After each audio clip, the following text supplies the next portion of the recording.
my Derpy Potatoes, it's Erenaroonie here, and welcome back to Erenaroonie Rambles! And now we're fading back into my actual voice. Hello, ladies and gentlemen, all my lovely people out there, welcome back to Erenaroonie Rambles, the Valentine's Day edition, because when this episode is released, it will be released on Valentine's Day. So I'm very happy to be here, and I have a very special guest here. Please welcome Goten, fellow voice actor. Hi! Oh, great introduction. Thank you. Is a fellow voice actor who I am doing a few projects with, as well as have a certain running gag going on both Discord and Twitter. But first... That's my wife. That's my wife. So, might as well explain that in a second. So, on Discord, we have a Discord for some VAs, and there was something I had shared. I think I was cooking food. I shared something. Yep, you're cooking food. That's what it was. I shared mozzarella sticks on the Discord server showing that I had made them, and then I was instantly married because, yeah, cooking. Hey, if she makes mozzarella sticks, 10 out of 10, you gotta marry the woman. I'm just I saying. love to cook. And in fact, I might be bringing that back because on my Twitter, I had posted a thing where I had to make Oreo balls. And so I might be actually making a new segment for the YouTube channel. And that is like a cooking thing where I show how to make easy little recipes and such, while also like narrating in my voice. So I thought that would be something interesting because like people seem to like the food I make. So anyways, so that was the running gag, was the whole marry me for cooking, and then we had the running gag on Twitter as well, where it continues to do the marriage, husband-wife thing, and then the other running gag was the whole it the clown thing, because previously on that same Discord server we had said something about it the clown, something silly, and so that's just a running gag that keeps going, so it is actually rather funny to have it going on, so... if you guys know, now you know the context of that situation. Oh, that I'm married to Pennywise? Yes, he is married. He's married to the Muffin Man! I am terrible at speaking right now, ladies and gentlemen. And you know what? I've got a funny freaking story to tell you, because I cannot English. I had a salt shaker in my hand, and I was going to go put it in the cupboard. A salt shaker? A salt shaker. I walked over to the fridge, I opened the fridge, I looked the person I was talking to dead in the eyes, and I said, I'm gonna put the salt in the microwave. Okay, Holding that's bad. the fridge open, saying, I'm gonna put the salt in the microwave. It was so bad. I literally walked out and just sat on the floor, and they're just staring at me with their phone, just laughing their butt at me. It was like... I died a little inside that night. A little part of me died. It was terrible. It was funny, but it was terrible. No, I think just funny replies. So, I just keep having difficulty speaking English, and by that I mean making frickin' sense with my actions and such. So, that happened, and it was rather funny. But I digress. Which is also the podcast I'm listening to currently. Oh yeah, I love it. I just made a reference to that too. Hey, another reference. Is there a door? I think I need to leave. No, but there's Lucky Charms. What? There's Lucky Charms involved. They're magically delicious. What do leprechauns have to do with this? I will explain. So, I've been listening to the podcast, But I Digress, because, you know, Aaron Gould, love you guy, you know, support, casters, yay! I was listening to the podcast, and one of the episodes was the host Brock and Aaron, and they were having Lucky Charms live. And... this was Brock's first time. I guess this was his first time ever eating Lucky Charms. And literally, I kid you not, it is ASMR of them eating Lucky Charms. And then Kathleen, the other co-host, is just like awkwardly just sitting there in silence as they're eating. And just like, it was the funniest freaking thing. I was cracking up so freaking bad. Oh no, the robot. Oh no, I became a Eren.exe again. You're too slow. Everyone run. Robot. robot. But, anyways, that was the whole ordeal, was them ASMR Lucky Charms. Cracked me up, and so, by listening to that, I realized I had not had Lucky Charms for years. So, I actually went to the store, bought myself a box of Lucky Charms, and ate the whole freaking thing. So... Oh, wait, what? I'm sorry, you roboted out for me. I lost a lot of context. Yes! Erenaroonie.exe, make that a thing. So, RoboErena.exe has been engaged, that's why I was typing in Discord. So basically, moral of the story, just to keep it short, I went out, I bought a box of Lucky Charms, and I ate the whole box by myself.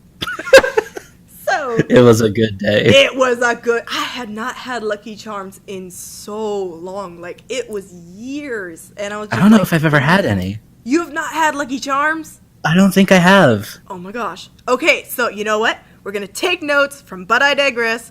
We're going to do ASMR eating Lucky Charms. Gotta give me Lucky Charms. So, moving on. That never needs to be repeated.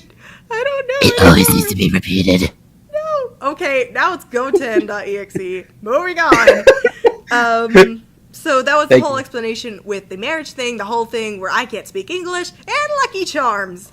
And obviously, I've been listening to the podcast But I Digress. But I told you I can't English today. Oh, what's English? What is English? English is a language that I thought I could speak. It's a robot, apparently. Oh my gosh. Okay, you know what? I'm gonna get through this. We're gonna make this work, damn it. We're gonna make this work. We're doing it live. We're doing it live! There we go. Okay, can you hear me now? Oh, hello, RoboErena. Hello, Erena.exe. And that was also, speaking of that, I just keep digressing. Let's just keep going. We're rolling with this, damn it. We're just going. We're doing it live! Yeah! So, someone that I talked to before in the past was talking about Sonic.exe, the creepypasta. Oh, good lord. I know. I did not realize how hard it was gonna be to get through that freaking reading. Let me tell you, oh my gosh. So, I heard all this stuff about it, you know, people drawing all this fan art, video games, all this stuff. I thought it was gonna be decent. It was... Oh, I did too. Something. I got deceived. So, I'm like, you know what? Fans are wanting it. I'll do a reading of Sonic.exe creepypasta. That freaking recording took me, like, over 30 minutes to get through. Not because that, I was having a lot of trouble, like, you know, I couldn't keep it together. I was able to keep it together majority of the time. That's not the big issue here. The issue was I had to read through spelling grammar. RoboCop invaded? I had to read through spelling grammar, very poor wording, sentences that made no freaking sense. This whole podcast is gonna be great. It can't. Okay, this is how I'm gonna describe the Sonic.exe creepypasta. Just imagine a roller coaster, but that roller coaster is a giant scrolling mountain, and that mountain is on fire, and everything on that mountain is on fire, and you're riding through the hills on that mountain on fire. So, let's just say, I'm not going back and editing that freaking audio, okay? I can't, okay? You guys came back. You guys got the animation for Sonic.exe. I'm not doing that freaking creepypasta ever again. Oh my god. I think you should. I think you should do it again. I will never go back. Oh my god. You should, because I have no idea what you just said. You roboted out of the very beginning of your story again. Damn it, Goten! It's not my fault! You're turning into RoboErena.exe. I can't It's okay, my dude. And I say my dude often. I don't know if it's okay. I have no idea what's going on. I'm the most confused guest ever on anything. You know what? It's gonna be the funniest freaking thing listening to this, because like you're having no idea what I'm saying until you go back. What is love? Podcast. What is love? Baby, don't hurt me. Don't hurt me. No more. No more. I can't ever not do the head bopping thing from Night at the Roxbury when that song starts. Yes, that movie, oh my gosh, it made me laugh so bad. And then the Saturday Night Live thing was so freaking funny. Oh my gosh. I know, Everything it's about like that it song. was poisonous. Now after the first time I saw that movie, I can't not do the head bop thing whenever Yes. that rhythm gets in my head. Yes. No matter how much I don't want to do it, it just happens. It's a force of nature. It is. It's deadly. Bends the will of man! I didn't even know I had one. Oh my goodness. We're in trouble now. But yeah, anyways, but I digress. Good podcast. I'm just gonna finger snapping Robots. everywhere. You probably just heard the snapping sound, didn't you? What snapping sound? What are you talking about? I was snapping! I didn't know. I'm so confused. If you guys haven't realized by now, the call keeps cutting out, and it's rather funny. This isn't even a call anymore. This is like we're trying to send videos back at one another. Oh my gosh. This is the never-ending story, except, you know, it's just we're live. It ends every 5 seconds every and then 5 starts back up again. It's something. But you know what? Like Spider-Man, we just keep rebooting. Hey, with that new Spider-Verse, it's got nominated for an Oscar. I know. I love that movie so much. I still haven't seen it, but I would like to. So I guess I hear it's That's really, it. really good. That's it. I'm going to your house and I'm dragging you places so we Oh can see my that. lord, no! Yep. I'm coming to kidnap. No, but I like my house. It has cookies. I'll bring you back. But anyway, but I digress. But yeah, enough plugging. Anyways, so as you guys may or may not have realized, this is for Valentine's Day. Wait, how could you not realize that? I said at the beginning, didn't I? Yes, I did. Okay. Probably because you keep cutting out whenever you try to say it. You know what? We're doing it live. Anyways, I love my wife, I think. I don't know. So this is Valentine's special, and so obviously we have the guest for the running gag. I made my plugs about But I Digress, all that good stuff, snapping, Hey. all that fun stuff. Anyways, so obviously since this is a themed episode, we'll be doing some... Dang it!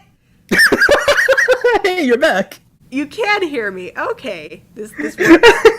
You cut out, you're like, okay, so... and then just nothing. And then just silence, the sound of silence, y'all. I'm just gonna message you RoboErena.exe every time it you cuts do that. out, it's just Yeah. That's gonna be the name of this episode. Is Robo. You should just edit in a counter for every time I've sent you that. Oh Yes. my God. We don't have the budget for that. I have the talent for it, maybe. I'll probably break it, actually. Don't let me do it. But anyways, but I digress. I'll stop using that. You know what? I won't stop using that. Dang it! I love you guys. You guys are awesome. Go for it. Listen to Yeah. I digress. Anyways, so it is Valentine's Day. If you want, we'll sponsor you, but it's gonna cost you. Are we sponsored? No. You know what? We're not. We're not sponsored. I'm just doing We're this not? out of my pure love for Aaron and Brock and Kathleen and for casters and yay. So Don't undersell yourself. don't undersell yourself. Yeah, don't undersell yourself, kids. Remember, don't use Formula 1 race cars when chasing hedgehogs. I don't know, something. I don't know. I'm ad-libbing at this point. I have so many questions. I have so many questions. So do I. First off, why is this call not working? Damn. Lord. You know what? I'm gonna have to send this to them. Okay, they need to know. They need to. Hey, We're doing we're it promoting live. your stuff. But You I gotta pay digress. us. But yeah. Anyways. But you digress. But I'm digressing again because you know what? I'm gonna keep digressing because this is the funniest freaking call I have ever had in order to Now we need record a podcast. Now we need a counter for every time you say I digress. Yeah, every time is like every copyright strike. Like, you didn't have the permission to do that. Go make some donuts. At this rate, it might compete with how many times you turn into a robot. Oh my gosh, how many? Oh my lord, I might as well freaking be Erenaroonie.exe. Oh my lord. Futuristic world. I'm the Terminator, y'all. I'm just like the Terminator, you know. I'll be back, but like, I'm already here, so like, there's no. But she cuts out mid-phrase, so you never know my if she gosh. We're never gonna get through this. Okay, you know what? You've We're doing roboted live, 9 but I times. digress. All that good stuff. Okay, we're gonna get through this, y'all. This is gonna be the funnest episode ever.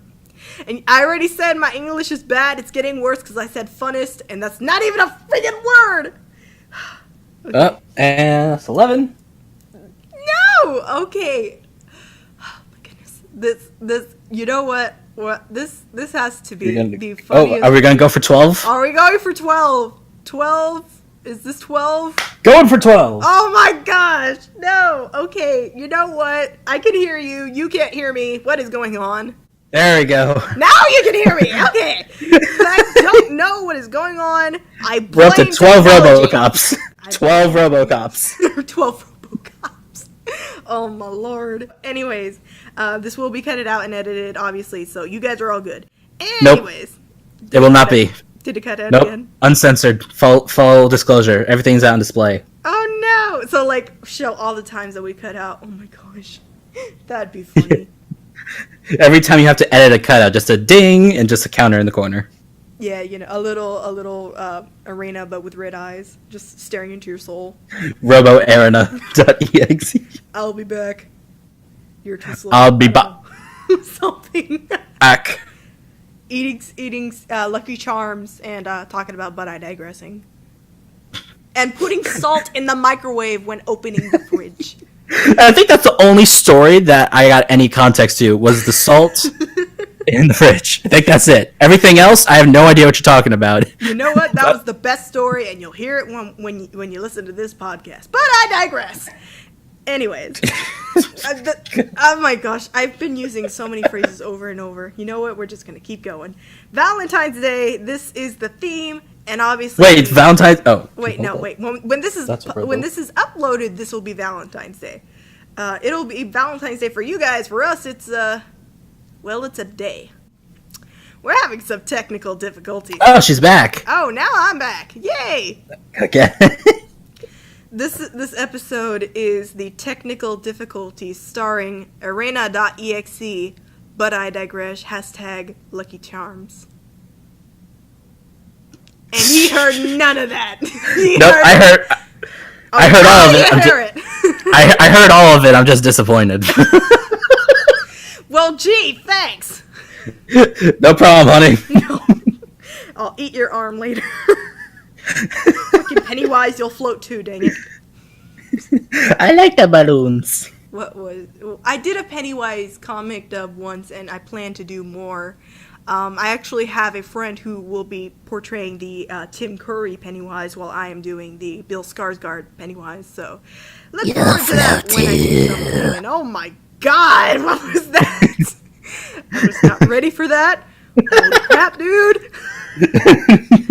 Wait, is this Halloween or Valentine's Day edition? I haven't gotten to With all the amount of the Arena.exe that's going on, it might as well be freaking Halloween with all this. I think it's Halloween. It's Valentine's Day. I don't freaking know. I'm making jokes here, but I digress. It's Halloween. Yeah. Okay, so. It's Halloween when we put salt in the fridge. You know, because I just... Turn it to robots. I just finished making a salt circle. Salt circle. Dying inside. How much wood can a woodchuck chuck if a woodchuck could chuck wood? Mr. Woodchuck, Jason Griffith, let's go. And see, there, okay, I can do English. I can do tongue twisters, okay?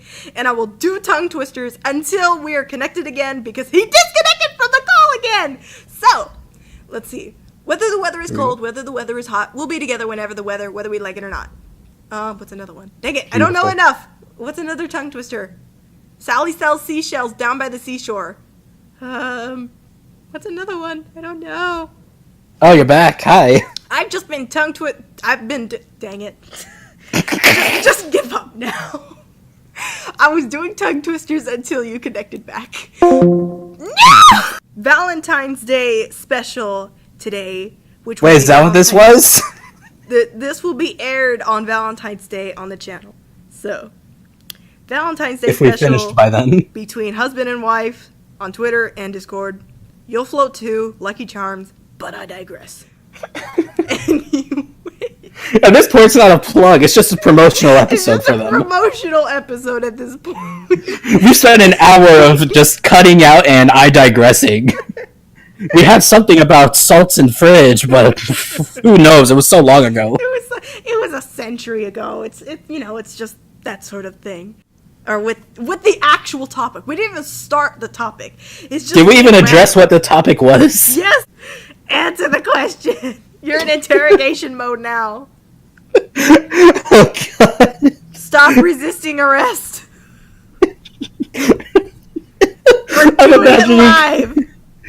I'm imagining you hitting me with a baton while yelling "Stop resisting." And by baton, you mean a freaking baguette. A baguette. Yeah, the baguette's my arm. You ripped off and we're gonna snack on later. They all float. Okay. If it cut off right there, I'm gonna be laughing like crazy. Did it cut off when I said the Pennywise joke? It cut off when I said the Pennywise joke. Oh my god. No, it didn't. I'm just messing with you. You troll. Okay. I swear, that's the only time I've done that. I promise. You know what? Promise. You know what? Okay. I had to do it once. Question, Goten. I had to do it once. I'm sorry. Mama, please forgive me. That wasn't very nice of you, Georgie. They all float.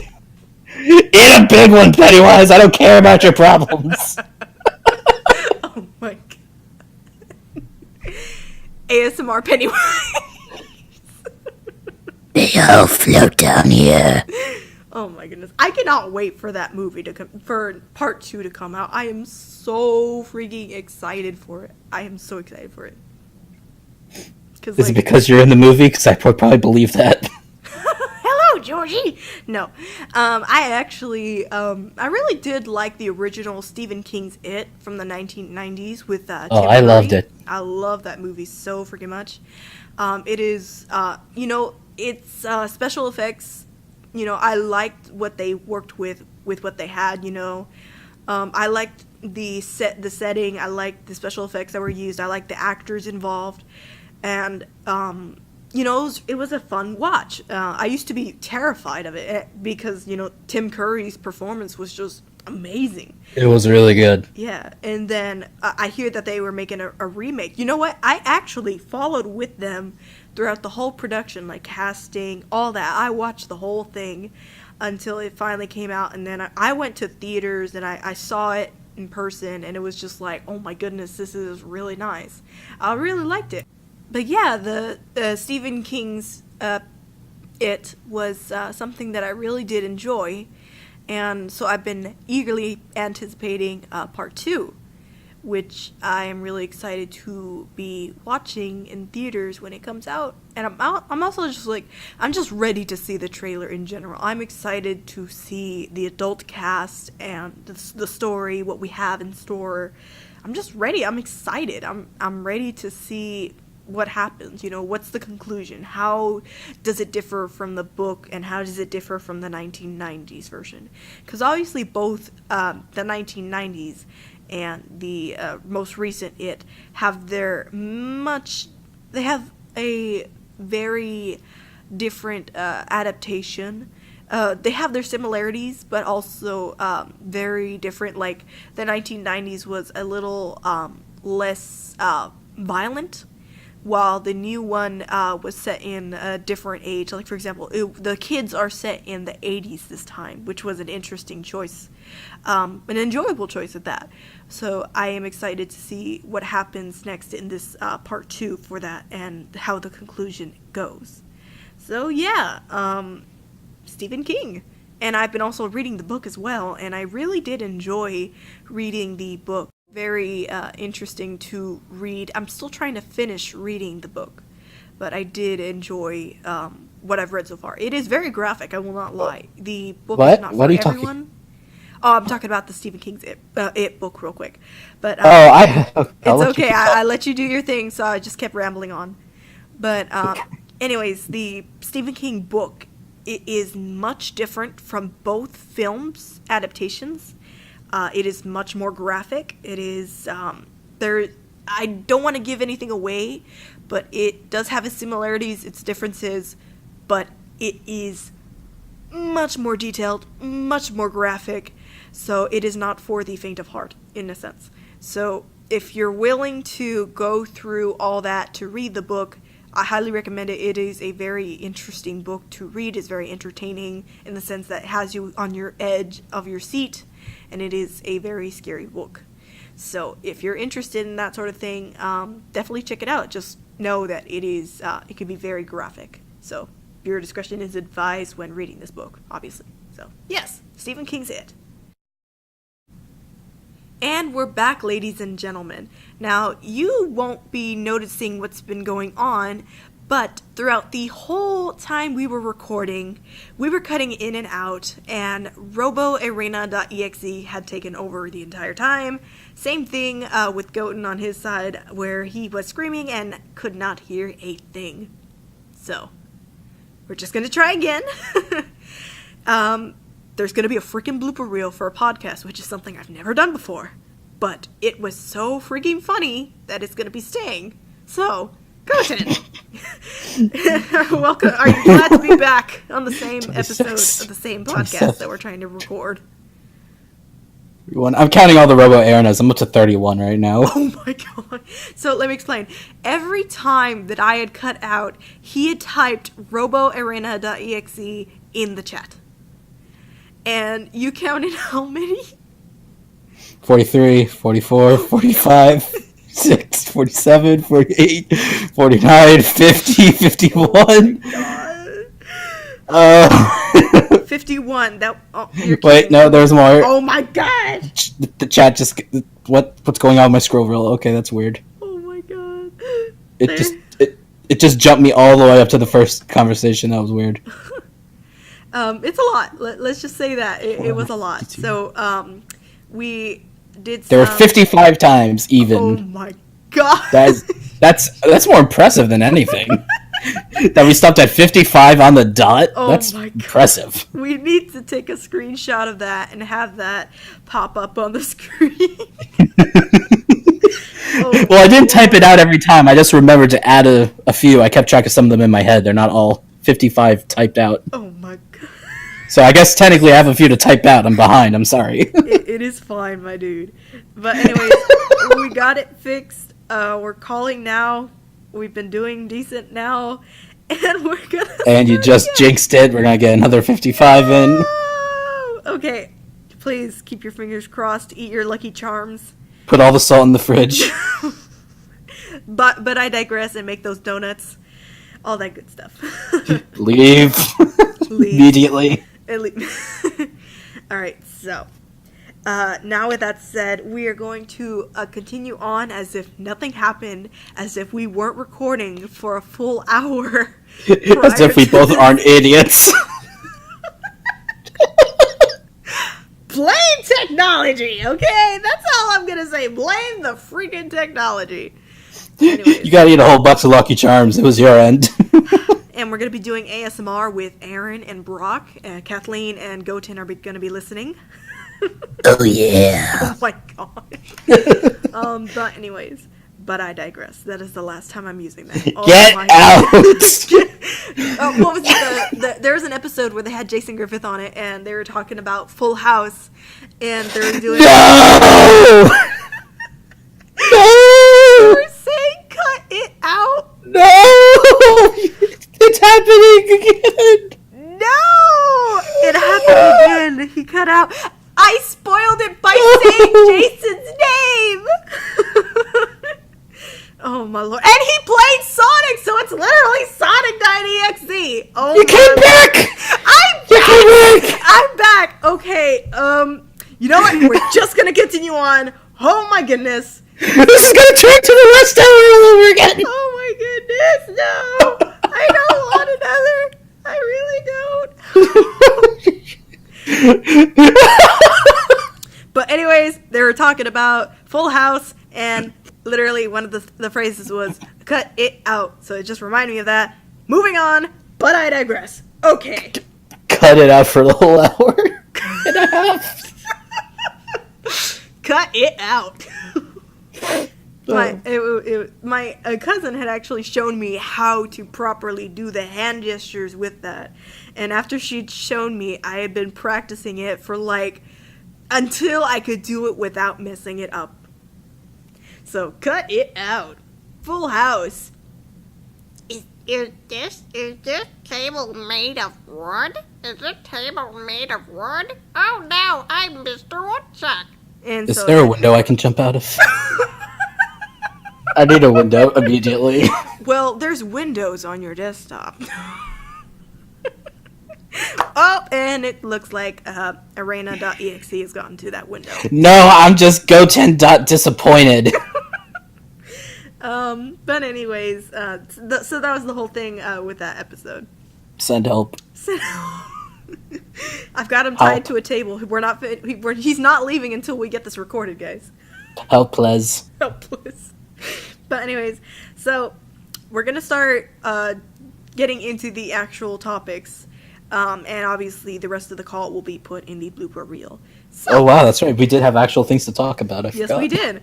I legitimately forgot. I'm sorry. It's no problem. So, for this episode, as I had mentioned before, this is the Valentine's Day episode, so we will be talking about some Valentine's Day topics to fit the mood, and obviously we had told about the whole running gag between Goten and I being married. I married a robot. You married Erena.exe.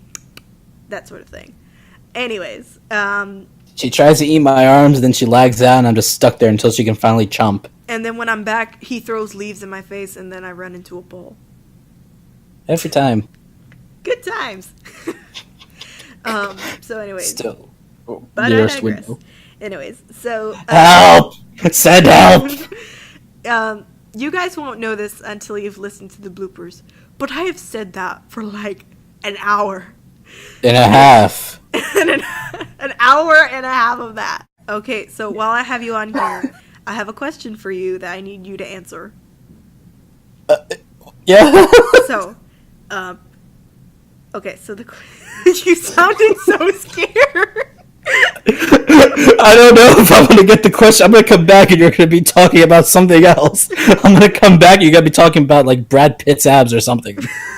Yes, because I'm totally all about Brad Pitt, Cool World, etc. How did you, because you are also a voice actor as well, how did you get into voice acting? What inspired you? What made you enjoy it? Just what about voice acting did you want to talk about today? What would you like to share with the audience? I was not prepared for this. I'm sorry. I gave you the prompt earlier. You had one job!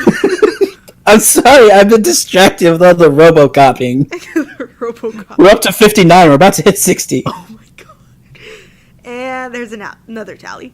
Anyways, so Nope. No tally that time. Nope. no tally that time. Okay, I'm glad to hear that. So is there anything about voice acting that you really like? Is there a specific... Okay, so how about this? Is there a specific voice you like to do? Or a type of character that you like to play? Oh, that's actually a very broad question because I have fun doing a lot of different things. Go ahead and let me know. The floor is open. There's lava coming out. There's lava? Yes. The floor is lava. Run! Oh, good. I can take a swim. You aren't getting away that easy, Anakin. I have the high ground. Never seen Star Wars. Damn Get it! Your comments are going to crucify me for that, but whatever.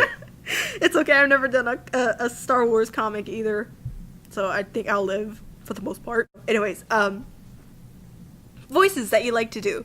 Go ahead and let us know what types of things that you like. What are some of your favorites per se?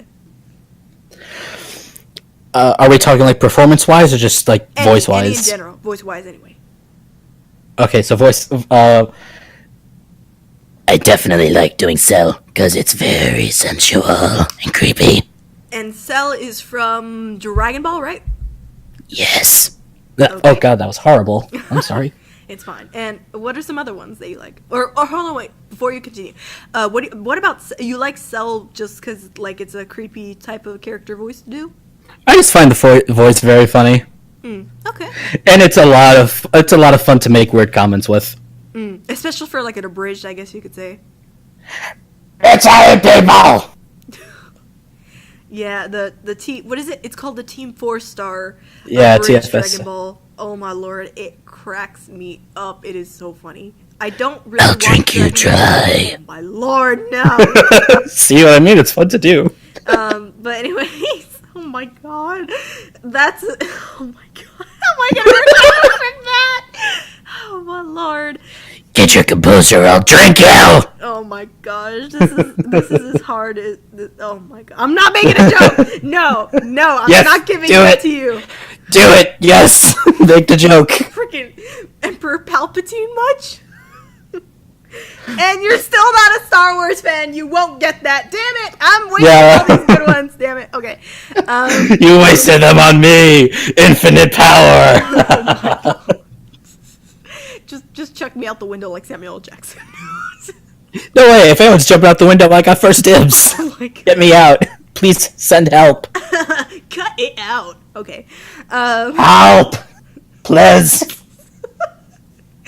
So anyways, what are some other character voices that you like to do?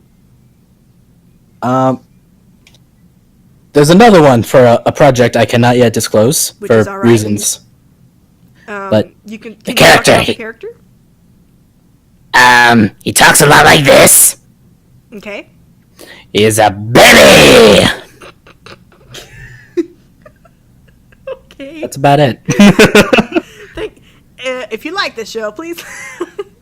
So anyways, so those two in particular. So in general, you just like to play really raspy voiced characters that can have like a creepy... Those are just the funniest for me because I can make totally weird comments out of nowhere, which throw everyone off, and it's hilarious. Ah, okay. Well, is there any other voices that you like to do per se, or like characters that you like to play, or anything particular? Well, for voices, for the most part, I kind of just vary up my voice as it is now. Like, I could just go, like, really deep or something. Mm-hmm. Or I can try to make it kind of childish. Oh my god, you sound like you're on helium! That's awesome! Yes! You float too! Oh my god. Floating baby. Okay. So, that's cool. No, I'm serious, that's awesome. I like see. What I'm trying to do is for every voice acting guest that I have on the show, I'd like to ask how they got started. So, yeah. Well, I got started slaying goblins. Goblin Slayer, right? Yes, that's the reference. Are you a goblin? I'm the Green Goblin.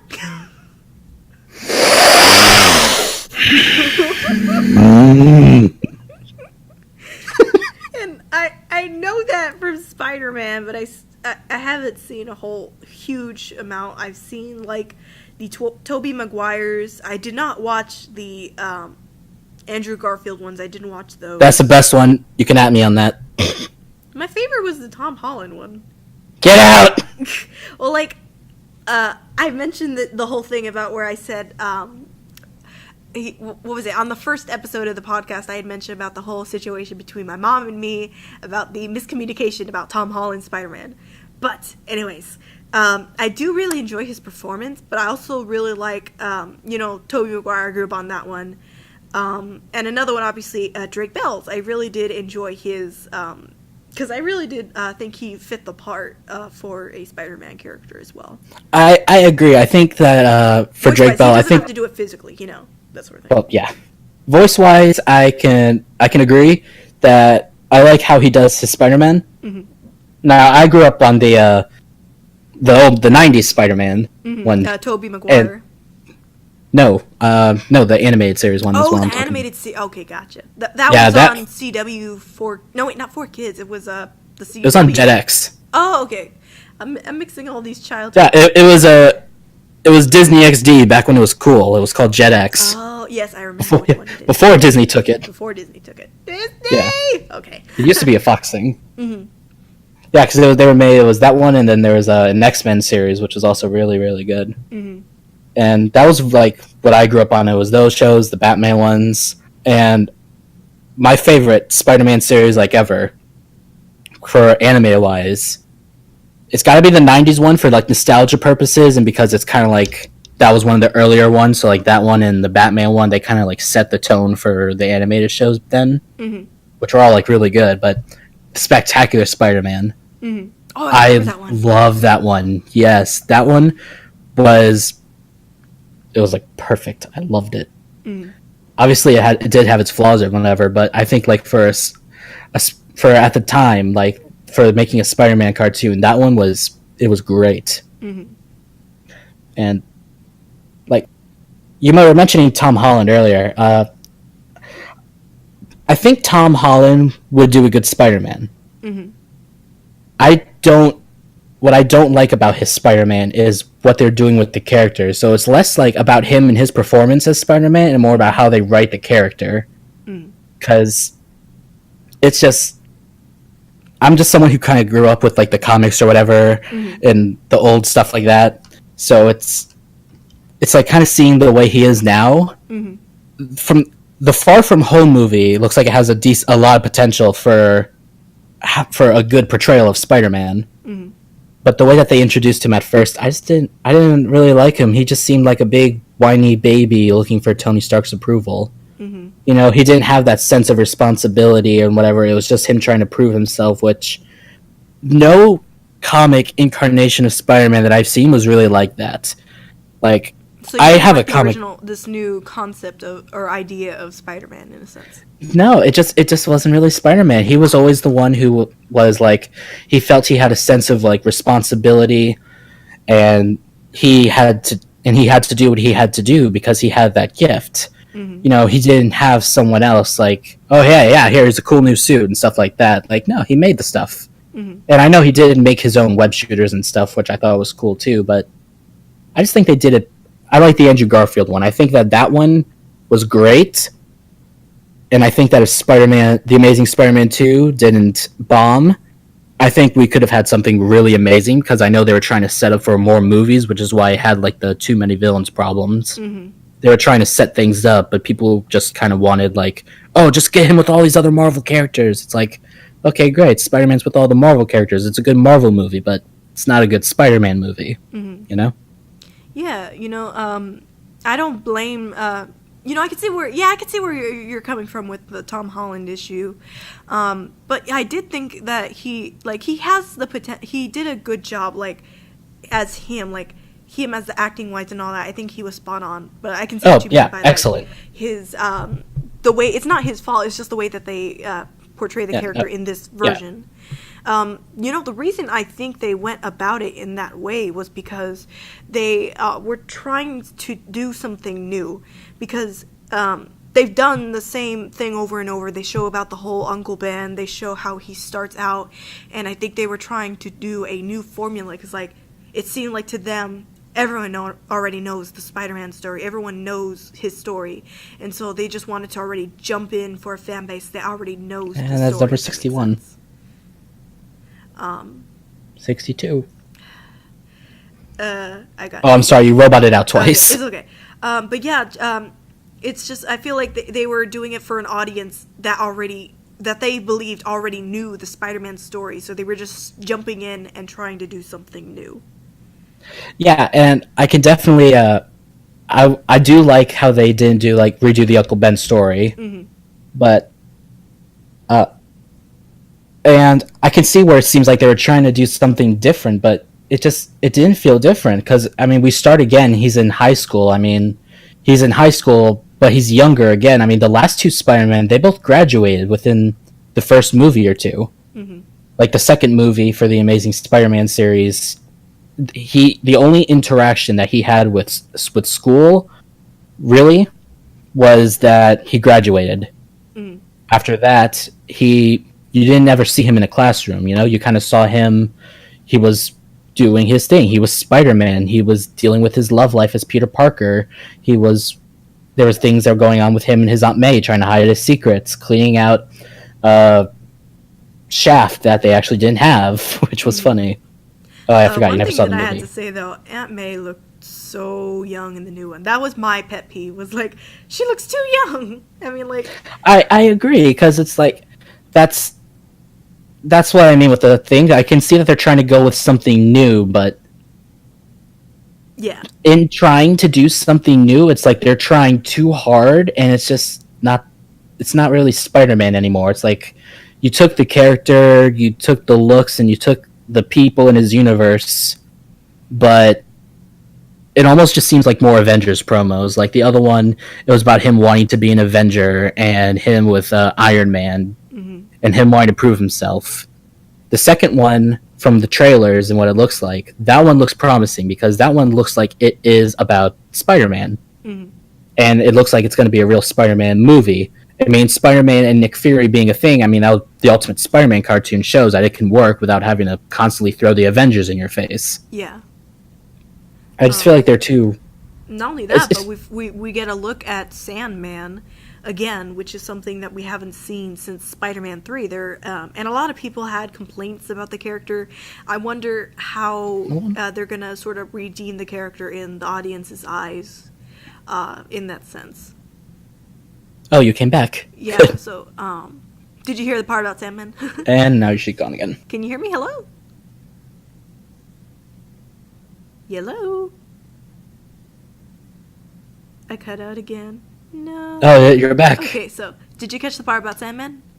As soon as you mentioned Sandman, you cut out. Okay, so, let me repeat. So, I was interested in seeing Sandman come back again after we've seen him, say, from the Spider-Man 3.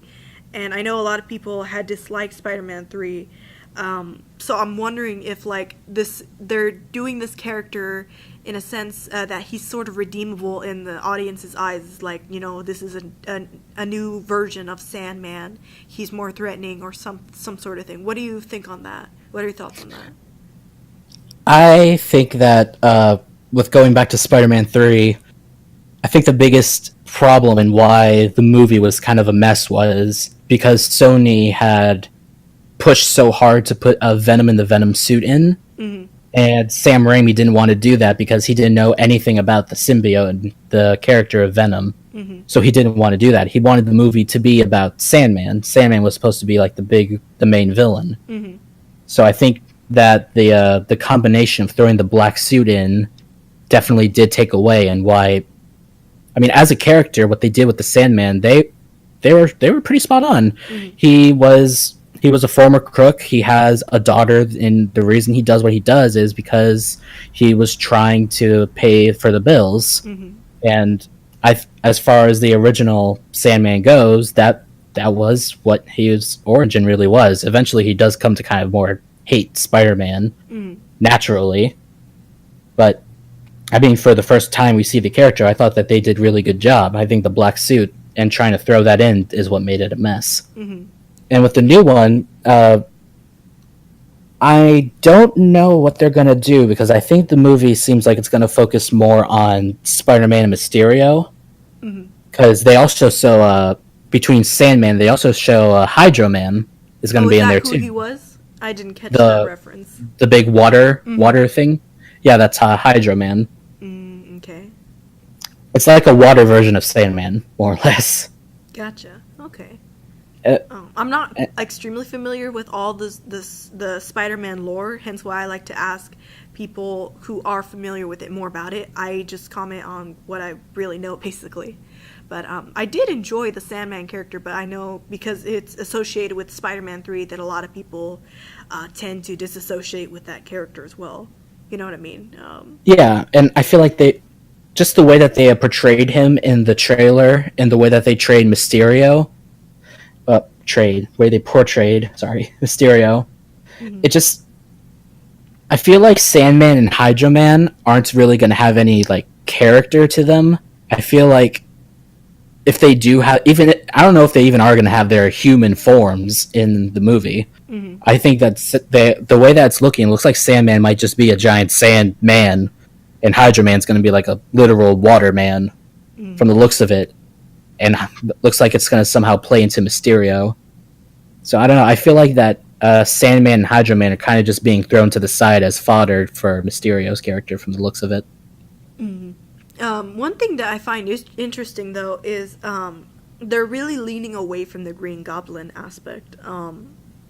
He's not been referenced or any of that stuff, which I find interesting because, like, when I think of Spider-Man, I tend to think of, you know, Green Goblin as being like one of his main villains that he goes against.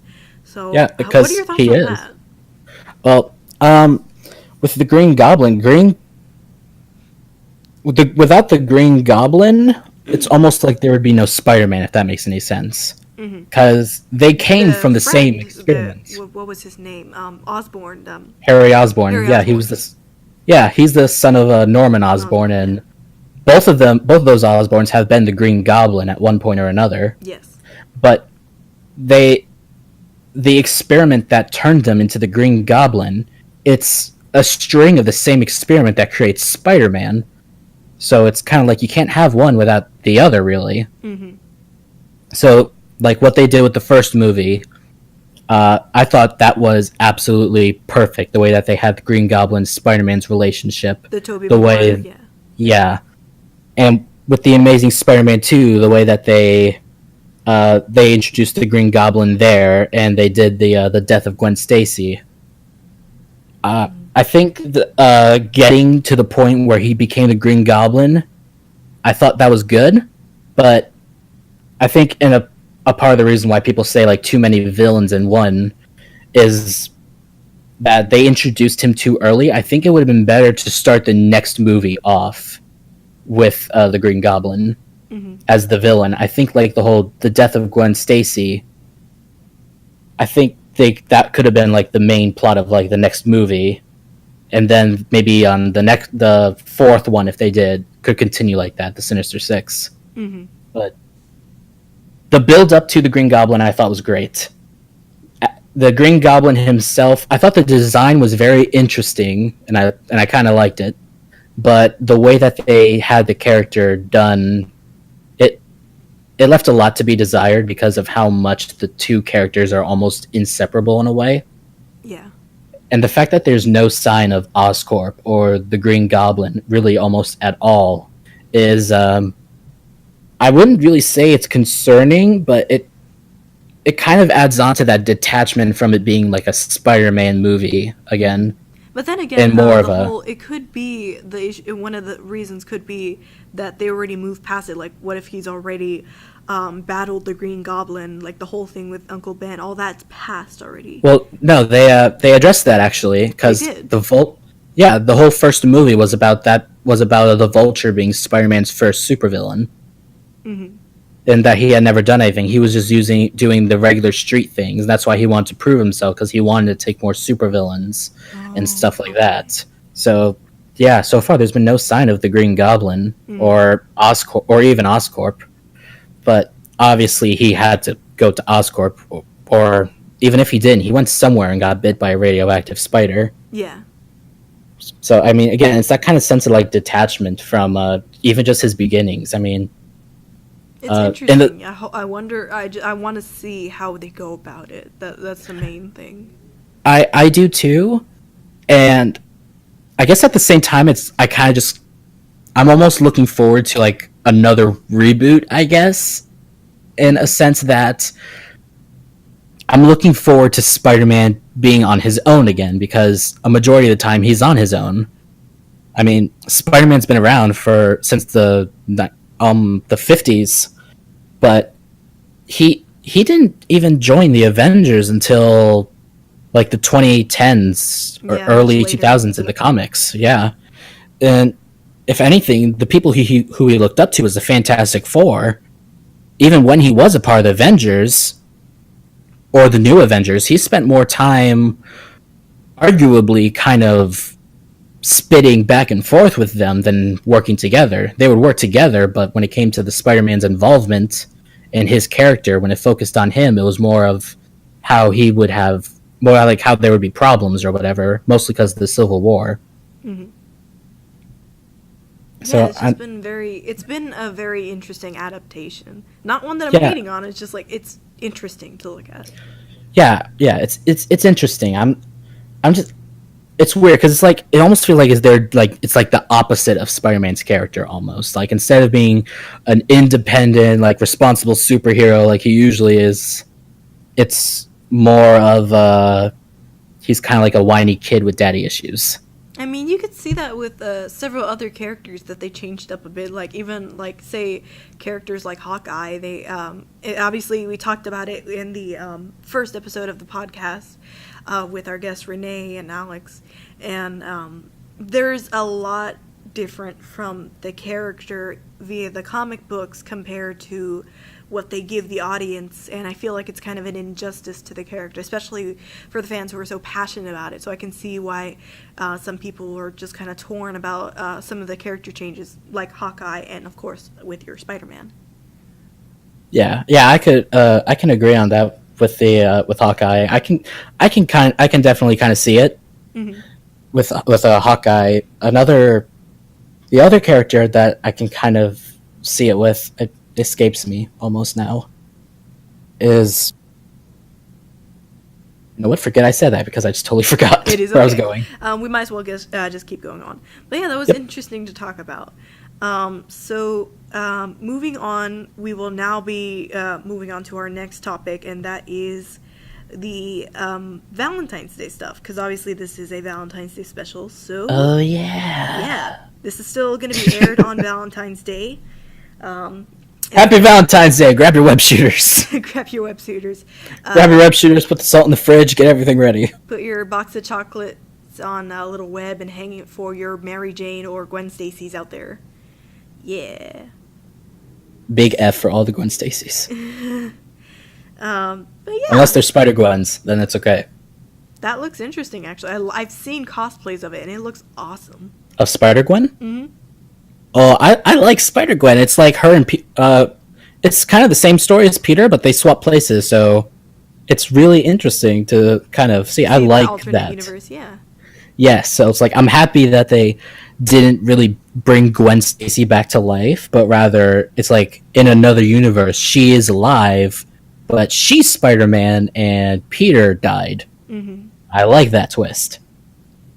It's an interesting twist. Like, I've heard a little bit about it. I don't know everything about it, but I do think that's an interesting thing. And then, of course, It's there's relatively new. 2012, 2013 is when the character was first created, so she's still relatively newer. Oh, gotcha. So would you say that that's one of your favorite 65. relationship-wise for characters? Like, do you particularly care between Gwen Stacy and Mary Jane? Oh, you're back. Did you hear me? No, you died. Oh, I was asking the question, since the Valentine's Day special, do you have a particular favorite between Spider-Man with Gwen Stacy or with Mary Jane?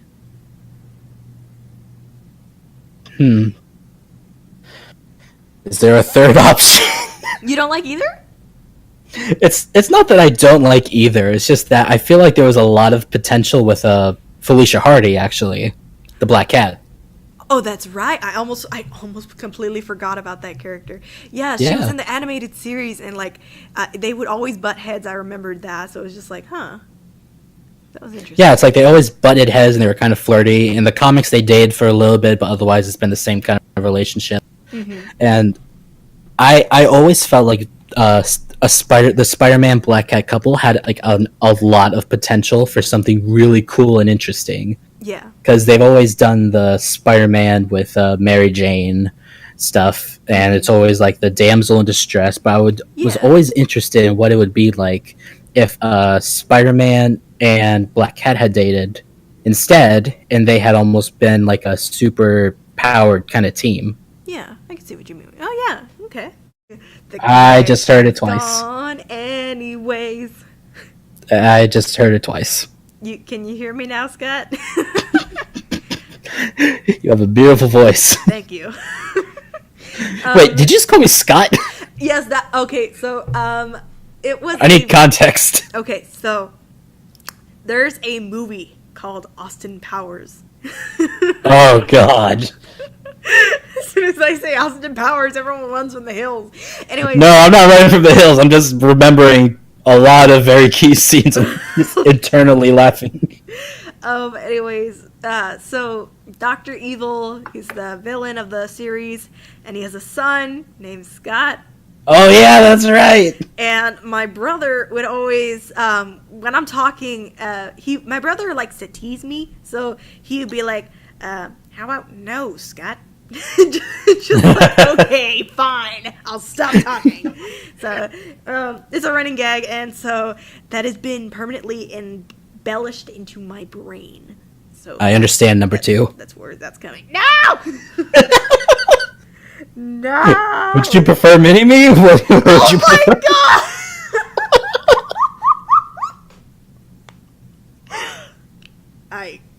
Excuse you, sir. Well, you're short enough. How dare you? I'm 6 not foot. short. I'm sorry. I'm not sure I'm fun-sized. I'm just comparing you to me. Compared to me, you are short. Okay, you know what? I'm gonna bite your arm off and, like, throw it into the freaking sewer because I'm freaking Pennywise, who's tall now! Still me. Dang it! Okay. Anyways, continuing on. So, Just gonna use your head as a headrest. Don't mind me. oh my gosh. Anyways, so obviously this is a Valentine's Day thing, and we already asked a couple things Valentine's Day wise. So here's another question. So romances. Oh wait. So we're gonna be talking about romances in TV shows, movies, books, that sort of thing. So here's the first question. What I'm gonna get romances do you absolutely love in movies, and why? Now, if you'd like me to start, let me know. If you have something in mind, go ahead and let me know. I guess I'll let you go first, so I can have a little more context on what you mean by that. Okay, so well, let me explain. So, in movies, is there like a specific couple or romance that you liked? Like, for example, say you like Titanic. Like, what do you like about the romance in Titanic? That sort of thing. Make sense? Kind of. So, like, are we talking about, like, I'm sorry, like, specific, like, what do we like about specific characters, or, like, Yeah, like romance stereotypes or whatever? No, just like, what type of, like, chemistry, romance, between characters from movies and such that you actually liked? That makes I will let you go first so I can figure out how to talk word first then. mine. Okay, so obviously for me, one of my first ones, one of my favorite romances in movies are Rick O'Connell and Evie from The Mummy. This stars Brendan Fraser and Rachel Weisz. I hope I'm saying it right, but that is one of my favorite romance couples in movies. And obviously I know it's a horror movie, but as you can tell, I love horror movies. So what I really love about Rick and Evie is that they have a sort of chemistry together. They can butt heads at times, but also it's really endearing as they save each other in a sense. You know, like, for example, in the first Mummy, Rick saves her from the mummy whole issue thing going on there, but then she also saves him as well, as in with her knowledge. Like, they balance each other out. Evie is all about her brains and using her intelligence, while Rick is more so able to think quick on his feet and be able to act and move fast and fight. So they balance each other out, and that's what I love about it. And they have this sort of thing that just it's in a sense, it's just that balance that I really love about between them, and that love between them as well. So that's one of them that I really enjoy. Do you have any more? Any other ones that you wanted to add? Or You're back. Did you catch that? Yeah, I was just messing with you. I caught everything. Oh my gosh. Okay, boy, my dude. All right, girl, my dude. What? But yeah, so that's one of my favorites. Did you have one else that you wanted to add, or did you just want me to? Do you want to just swap each other's out? Does Jason Voorhees and his machete count? Oh my lord! Does that count? If it does in your world, then go for it. Yes. My OT. Anyways, continuing. So, for reals, you don't. There's not like a romance in a movie that you particularly like at all. Not even like, well, Disney's cliche, but like, even if you do, like, is there anything? Oh my god, your comments are gonna crucify me again for this. Just go for it. You already said that you liked I was about to say Black Panther and Spider-Man. What? Black Cat and Spider-Man, not Black Panther and Spider-Man. Black Panther.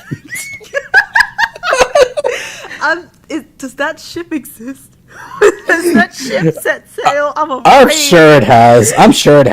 Black Cat and Spider-Man. Oh wait, that's right. I can't say Tumblr anymore because Tumblr's. Oh. Great, all my Tumblr jokes just got destroyed. Rip. Anyways, you were going to say something. Go ahead.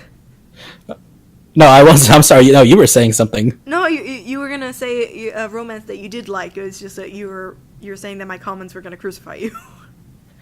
Oh, yeah, because you had brought up Disney. So... Go for it.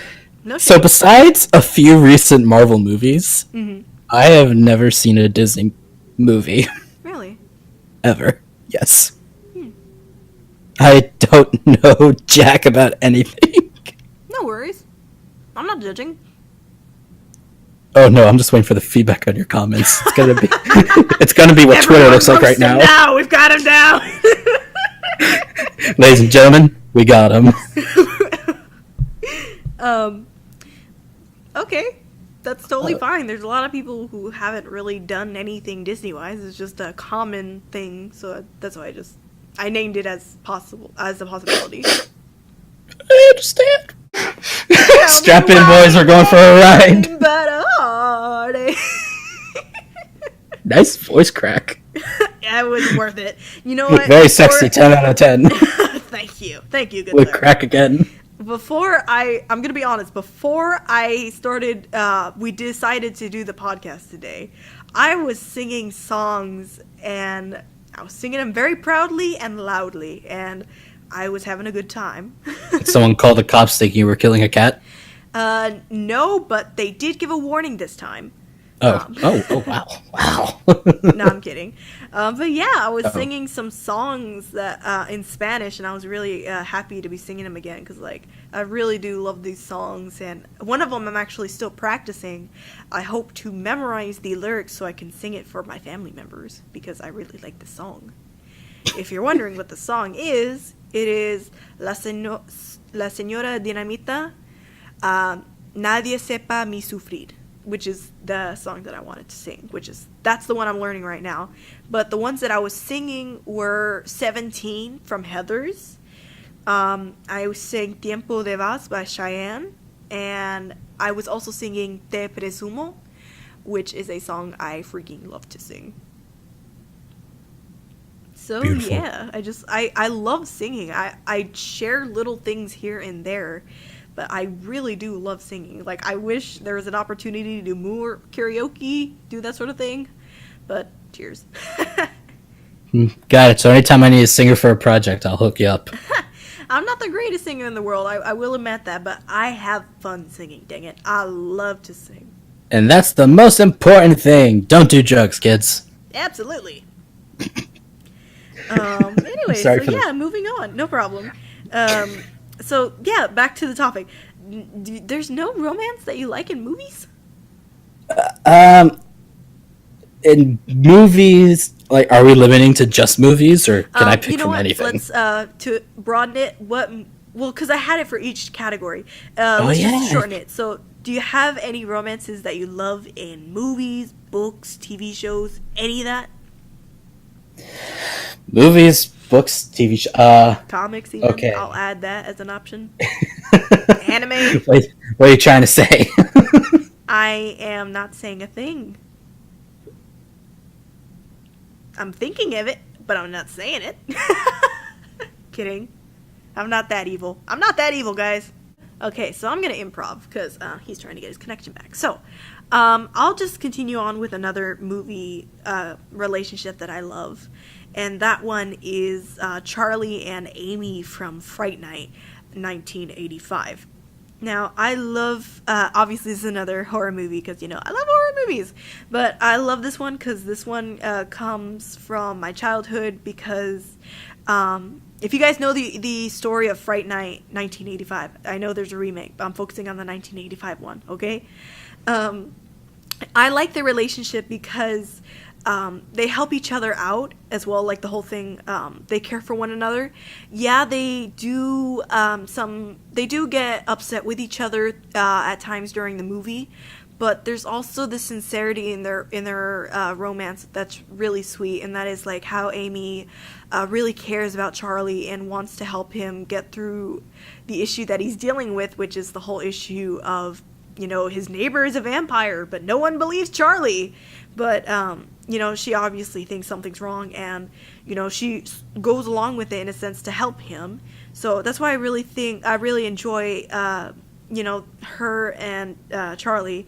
And as for Charlie, well, the vampire of the story, Jerry Dandridge, obviously, is the villain, and stuff goes down, and Charlie becomes the hero after dealing with all this, after being fearful the entire movie.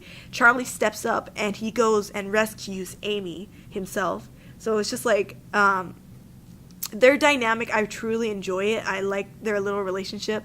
It's like, it's a relationship in the 80s. Like, it's not perfect, like, not saying that, not saying anything about 80s, but, like, there's this kind of like a, love, this sort of thing. They have arguments, they have disagreements, but they also really care about one another. They help one another. If something's going wrong, they're not just leaving them.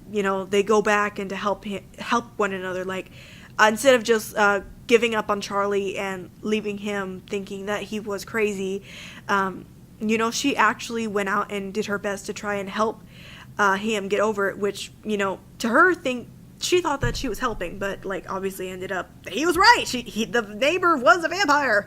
And, unfortunately, she gets kidnapped. But instead of leaving Amy to be taken, he goes to rescue her. So that's another reason why I really like it. Just the bond between them, that's why I really like. And I know they're not a couple in the sequel, Fright Night Part 2.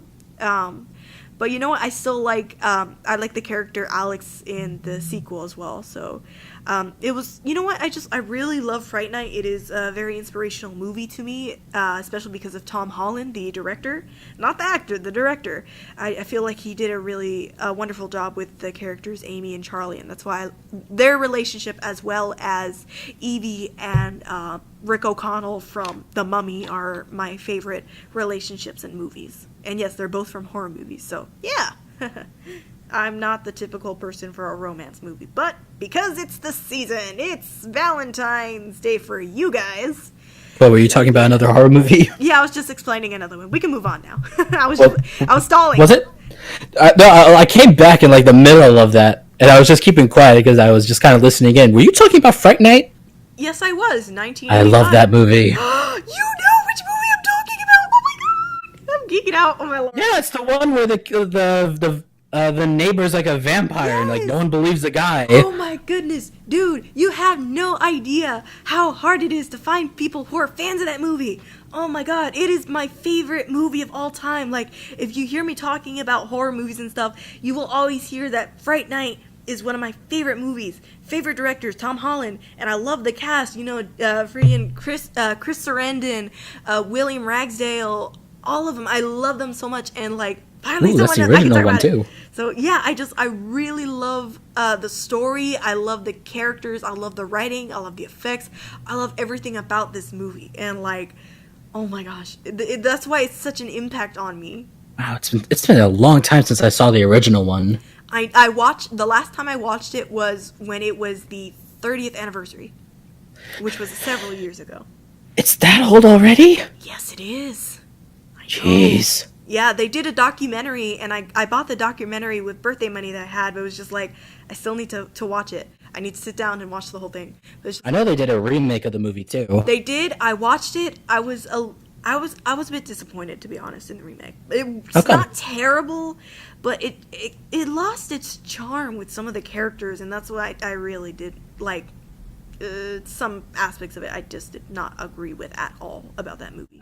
I would have to rewatch the original again to compare the two, because I think I don't know how old I was when I last saw the original movie, the one you're talking about. But yeah, I watched it when I was a little kid, which is not good because it was rated R. But I grew up on the Resident Evil movies. Dude, you're preaching to the choir.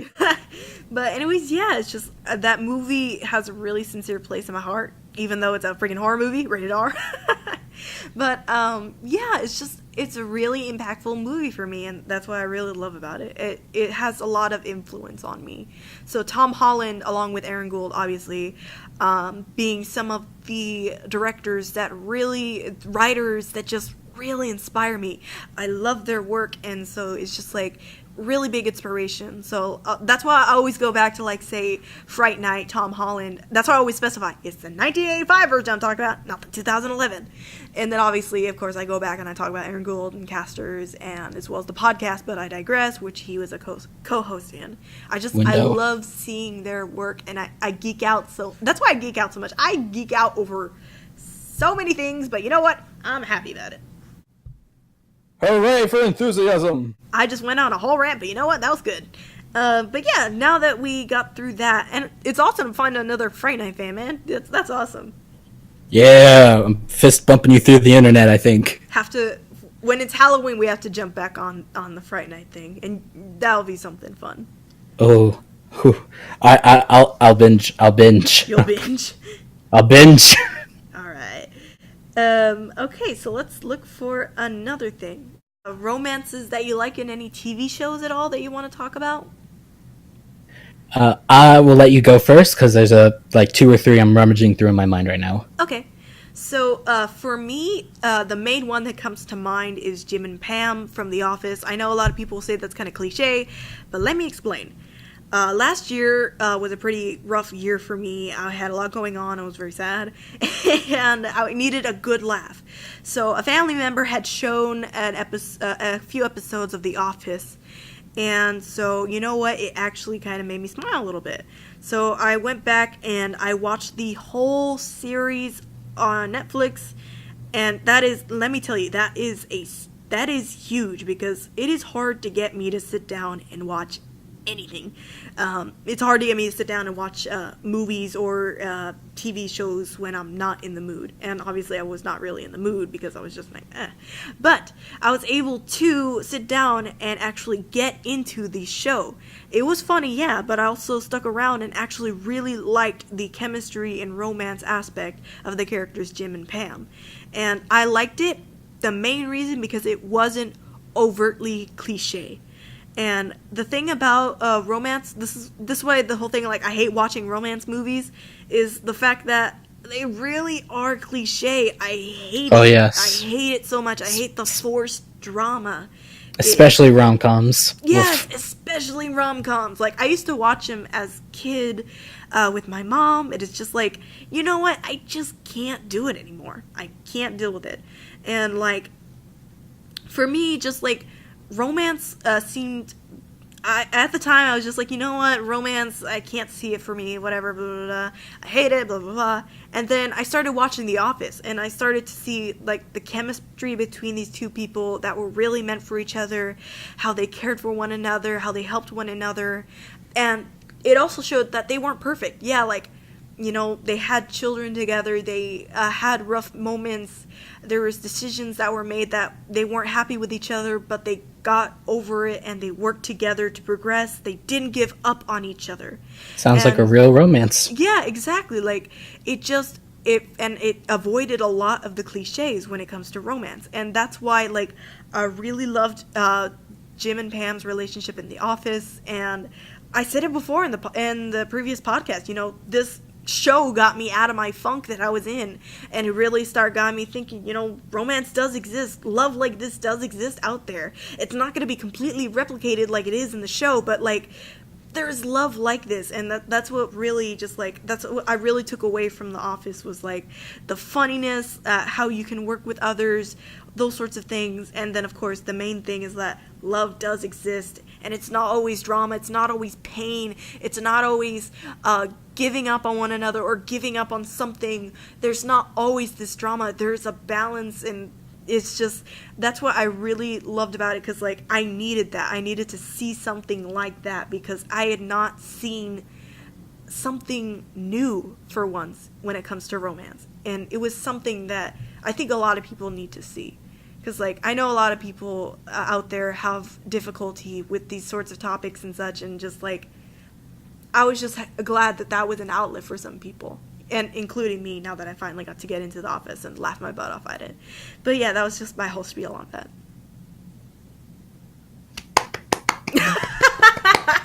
Thank you. You have earned one slow clap. But yeah, so that's me. So how about you? Sorry, I was grabbing a drink. It is okay. Here, let me do Dying. my ASMR water bottle. I'm dying. I'm dying. So I killed my husband. It's like the third time this week she's done it too. Jeez. It's okay. It's also the third time I've run into the pole this week. Anyways, so yeah, I did a spiel. I did my part. Now, what about you? Romances you like in TV shows, if you like any. In TV show, it doesn't have to be like a good romance, does it? It doesn't have to. It's just whichever one that you like. Okay. Well, there was one romance that I liked how they went about it. It was, I mean, the relationship was toxic and horrible, but I found it interesting. For Death Note, actually, the characters Light and Misa had come to mind because she knew that Light was just using her so he could just kind of kill people and avoid the police or whatever, and he would get her to do it too if he was being looked at. I guess I just found it interesting how she devoted herself so much to him, despite the fact that he was so open about using her, and despite being such a, well, call him a jerk, because for the kids. Right. But I guess that was one that I had just found interesting. Yeah, because it was a different take, because a lot of times when you see someone try to introduce a romance in a show, you don't usually see them like the toxic kind of relationships. You know, it's like you were saying, it's always the cliche kind of stuff, like something's wrong. Yeah, like I guess that's why I'm a little bit of a sucker for like I guess from the anime perspective of TV shows, for like the slice of life romance kind of shows, because they don't always go for the drama. So you found that their relationship from Death Note to be very interesting. Was that the only like type of relationship like that you could think about, or like that interests you? Well, I guess this one isn't really like going to be about specific characters. This is kind of more of like a type of relationship that I've seen sometimes. And like from the anime side of TV shows, they'll do like a lot of like slice of life romance styled romances. And I like it because the couple that will get into like the relationship, they'll like realistically be getting into a relationship, but then the problem and like the drama and stuff like that doesn't happen until they're already going out and stuff. So it's just more realistic. So I guess that's why I like those. Okay, all right. Well, going back on it though, you were talking about how the Light and, what was it, Misa? Yeah. Misa's relationship was toxic. With that said, I'll just transition to a different question. So, the toxic relationship that I was talking about is the Joker and Harley Quinn from Batman. Ooh, boy. Yeah, so I'm opening that can. Oh, boy. A lot of people always say, oh, Joker, Harley Quinn, they're so wonderful together, especially with the hype from Suicide Squad and fans of that. People did not realize how freaking toxic their relationship is. It is not a good relationship at all. I find it funny you bring up a Suicide Squad, because the way that they had filmed the scene with Harley Quinn in the helicopter, it made it look like she fell out and Joker was trying to catch her, right? The original way that they filmed it was that he pushed her out of the helicopter. Yeah. And in editing, they reversed those two scenes, those two takes, to make it look like he was trying to reach out to her. Yeah. He wasn't reaching, he was pushing. Yeah. And that's the thing, it's like, you know, people are romanticizing it. It's like, you know, I like the Joker and I like Harley Quinn, but they are not a good couple. It is toxic. And the reason being behind that can be very much seen in the Batman animated series. Oh, yeah. With the whole talking about the Stockholm Syndrome that Harley Quinn, as Dr. Harleen Quinzel had gotten when she was working with Joker, when Joker was her patient.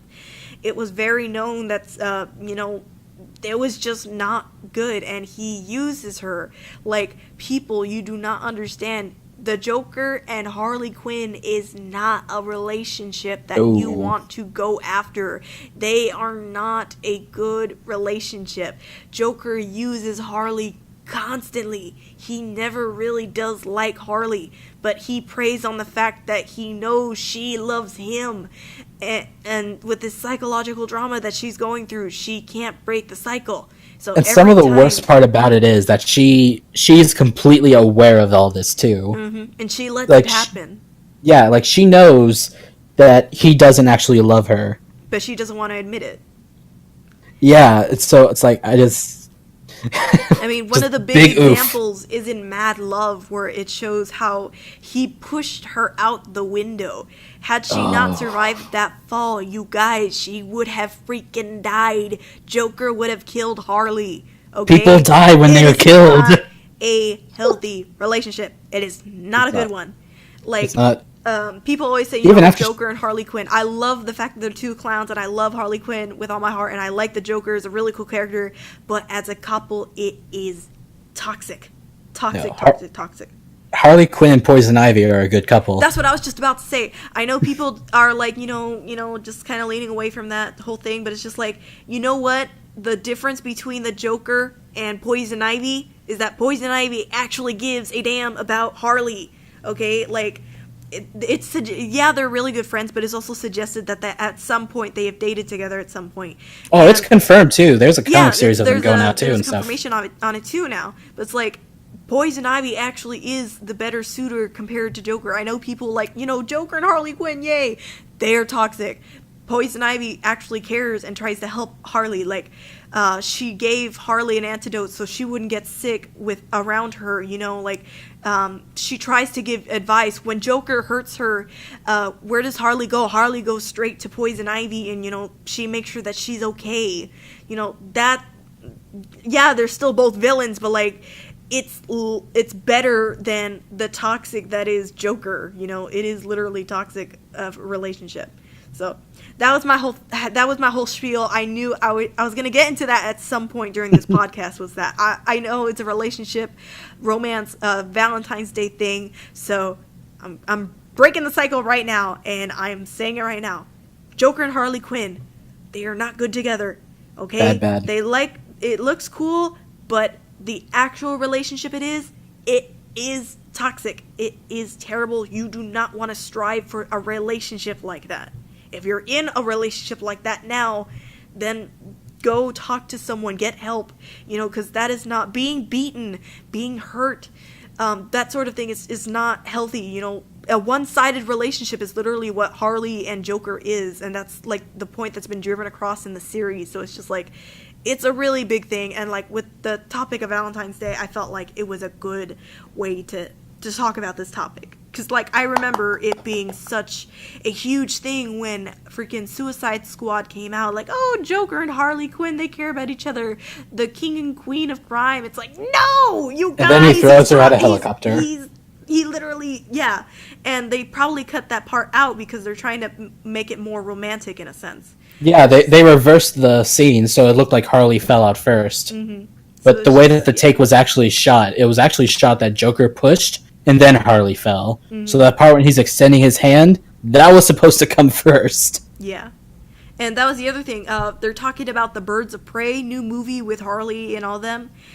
They were saying how the Joker and Harley have split up. That's what they're suggesting. And, oh no, it cut out. That's what they're suggesting. Is you came back. That in the new movie Birds of Prey, that Joker and Harley Quinn have split up. And people were like, oh no, that's so sad. It's like, no, that's a good thing. She's on her own now. And she can freaking kick butt and not be in that toxic relationship with Joker. So that's why I'm just like, you know what? I'm clapping. I'm like, they finally did it. But people are like, oh, it's so sad. It's like, no, this is a good thing. I hope they do like the like a Harley Quinn Poison Ivy kind of thing in the movie. I want to see that. It's better than what Joker with Harley Quinn and Joker. And with all the things around that movie and its connection to Suicide Squad, it would be really good to see Harley Quinn in a relationship with Poison Ivy too, because with those two movies, if you were to put them next to each other, you can see what her and the Joker's relationship is like, and then you can see what her and Harley is like, and it's like, yeah, no. Mm-hmm.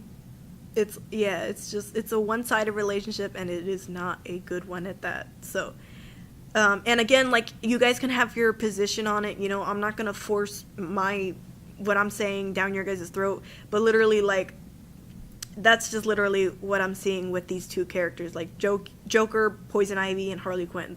That's what I'm seeing. You know. Don't believe her; she'll kidnap you. Oh my lord! What is that? What was that? Be gone, Don't believe her; Satan. she'll kidnap you. No, you invited me. You're right. Get over here. My throat. Get over here. We've been talking for like 2 hours, you guys. You have no idea. We're coming up to 3 now. Oh my lord. So, is there any other relationships that you wanted to talk about from the list that I gave you? From the Love and TV shows, I think I'm okay. But I have a question for you. Oh, you have a question for me? Yes. What's the question? What platonic relationships do you like in TV shows? I actually have. I have stuff. So obviously, You have things? Yes, I have. I'm gonna focus on one. Okay. All right. I do like Steven and Connie from Steven Universe, and I do like Chihiro and Haku from Spirited Away. But since we've referenced them so much inside the blooper reel and in this podcast, I might as well Wait, talk we about did? it. Casters by Aaron Gould. But I Digress. Oh, okay. Donuts. Okay. Lucky Charms. Okay. I'm sorry, you cut out so much. It's hard to keep track what we have and haven't technically talked about. It's the struggle is real, you guys. Oh my lord. It's been an interesting 3 hours. It's been a long night. Anyways. We have a bad case of the giggles too. It's yes, bad. Yes. My throat is gonna kill me in the morning. Drink water. I am. Okay, you know what? I love that pop noise so much. I don't know why. And I almost spit water on my microphone again. That's why we have pop filters. The pop filter filters the water. Mm-hmm. Oh my goodness. But anyways, moving on. Platonic relationship, Casters. I'm going to be talking about the web series Casters, which is my favorite platonic relationship is Cal and Ronnie. Can you hear me now, Scott? Sharks with laser beams. Oh my god. Okay. How about now, Scott? Anyways, so Cal and Ronnie are portrayed by the actors and actor. Oh my god, I can't English. Okay. Use your words. Use your words. Okay. Probably gonna cut that out. Okay. No, leave it. No. Leave it. We're doing it live. Leave it. We're doing it live. Okay. Drew, So they're here with us. the web series Casters, as I have talked about in the past, by Aaron Gould, starring Jason Griffith, Joshua Tussin, and Miriam Poltro. Now, the characters Cal and Ronnie are portrayed by Jason and Miriam, and I like their platonic relationship. Platonic meaning they're just friends, that sort of thing. You know, they're totally fine with each other, that sort of thing. Friends, platonic relationship. I like. Wait, did we cut out again? Nope, I'm just listening. Okay, I'm just making sure this time. Okay, Scott. Just making sure. I'm here! You're screaming in the distance, I'm here! You've got like a boombox over your head. I'm here!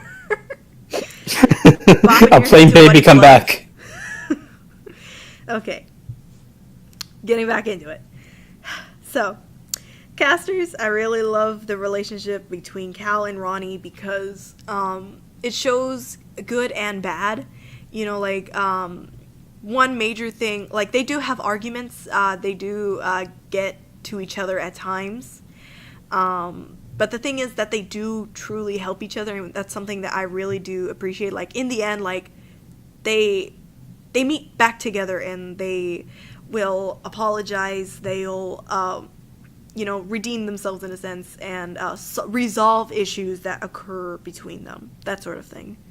One major thing, aspect about this friendship is that they take care of each other and they help each other out. It's more so, it's not like, and it's hinted as well, like, you know, suggested, like, you know, or have you guys ever dated? And it's like, no, really, it's just, you know, she's like a sister, this whole, and it's not like the whole cliche, like, oh, she's my sister, but I secretly love her. It's not that at all, and that's what I really enjoy about it. It's not a forced relationship between Cal and Ronnie. What's interesting about it is that, like, literally, it's just legitimately, like, there's just no romantical feeling. It's just truly caring about each other and wanting the best for each other, and that's what I really like about it. Like, for instance, obviously inside the show, it deals with an issue of addiction, and I won't spoil what the addiction is if you guys would like to watch it on YouTube or on Amazon Prime, which you can now. Plug. You're welcome. You're welcome. Where's our promotion money?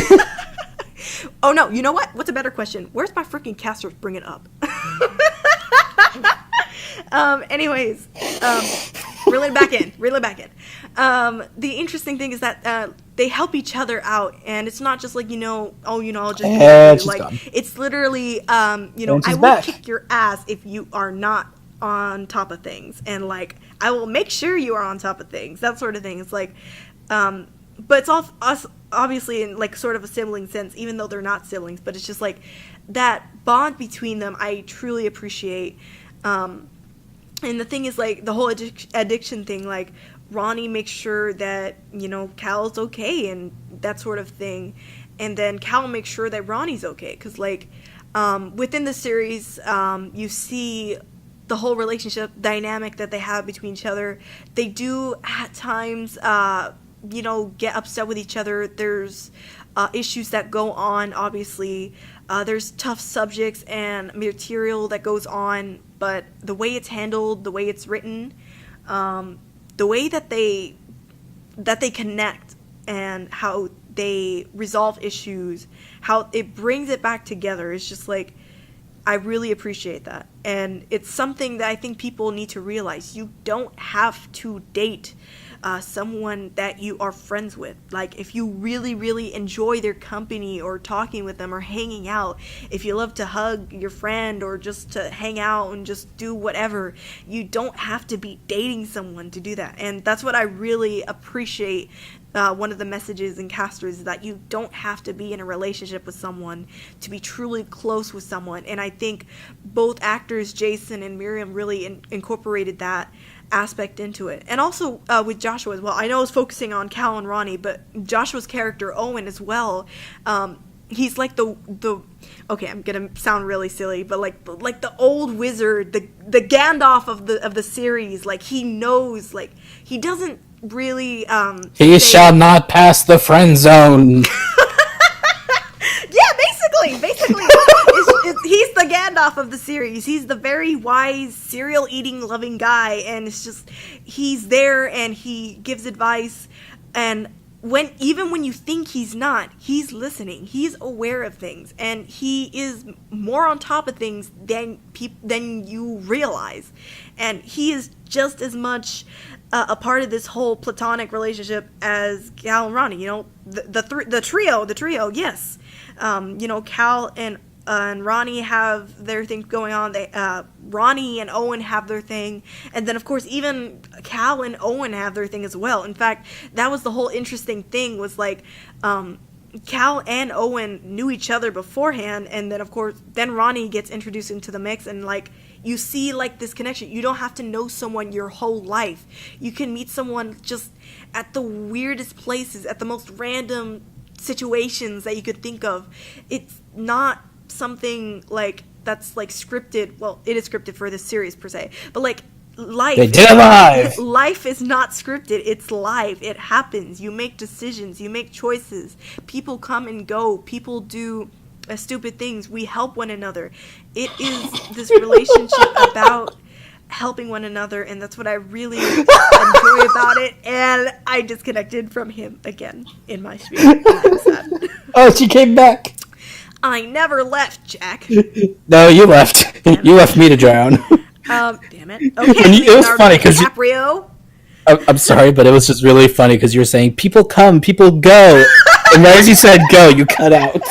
The timing was beautiful. I'm glad that you got a laugh, because, like, I went in that whole spiel, and then I just hear you laughing in the background.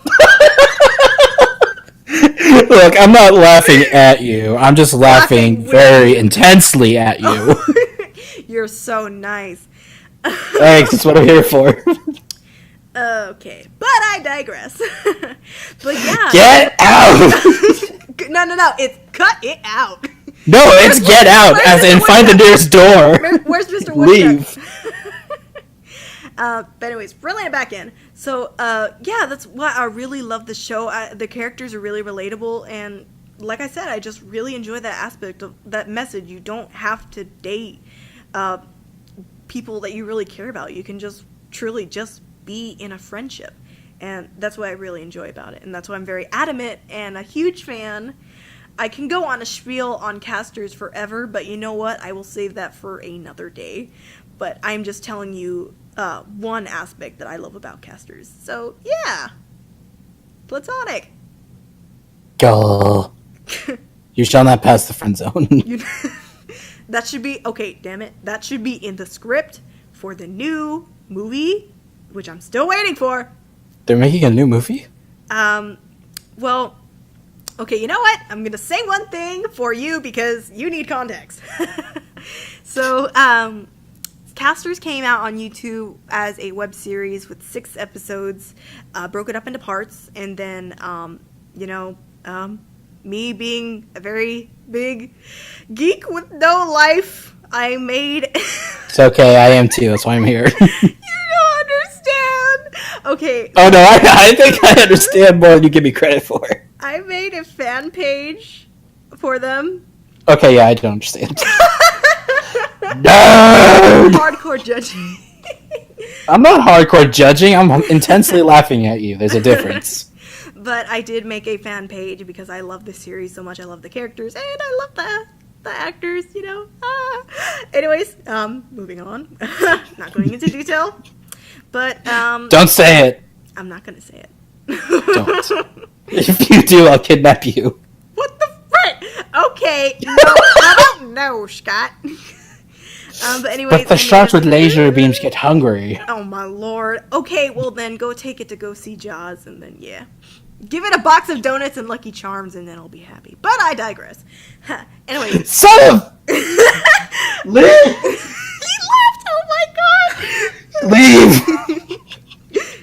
Okay, anyways. Made a fan page. A lot of stuff was really cringy, but also really funny, and they were very sweet about it because I was the weirdest geek ever. And looking back at a lot of the stuff, it is cringy, and it does make me laugh really bad. But you know what? I was happy when I made it, and like that's what counts. Yeah, and they got a laugh out of it. I hope. I got a laugh out of it. There's a restraining order now. What? I'm kidding. You know what? I'm okay with that. I'm okay with that. That means you can't eat my arm anymore. Oh my gosh. But yeah. So they made the I made the fan page and I was running it, and then at some point they had. So, you know what? No. I'm going to tell you guys the full experience. If you guys are actually listening to this podcast, then Aaron, you need to know this. They tuned out at this point. You guys like 50 times already, both in the bloopers and in this. Hear me out here. This was my reaction. No, they left a long time ago. We're talking about ourselves now. They left a long time ago. It's just like, damn it, she made another reference. Just hang up and do the restraining order now. No more arms for dinner. Takes the box of puffins, walks out with the Lucky Charm. Okay, so. At least I got to keep the salt in the fridge. Boy, if you don't!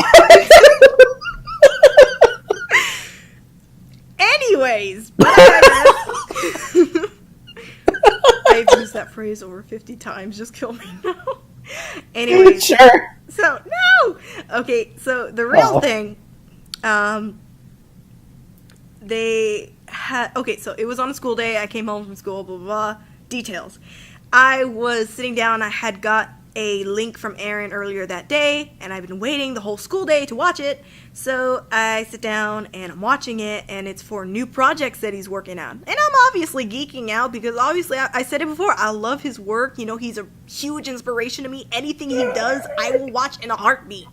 You know, that sort of thing. Like, oh my god, if he asked me to be in a movie, I would be there in a heartbeat, even if I'm just a freaking tree in the background. I'm there. I'm just like a freaking tree in the background. Anyways, so obviously I support, and I'm watching the trailers of stuff that he has in there, and then it comes to the final trailer that's in this compilation of projects that he's releasing, and so music's playing and the scenes are passing, and I'm like, you know what, this sounds familiar. This kind of sounds like one of the songs that from Casters. You know, and I'm just thinking from like a film club perspective, because like I was running my film club at the time. Oh, he probably had to reuse the music because, you know, it's hard to recreate or to use music sometimes. So I'm like, okay, so he just had to reuse the music for this specific trailer, whatever it is. And then I'm watching it. All of a sudden, Jason Griffith pops his head on the screen, and I'm like, what? And then all of a sudden, the music starts picking up from the main theme of Casters. You have all the actors in there, and I'm just like, no.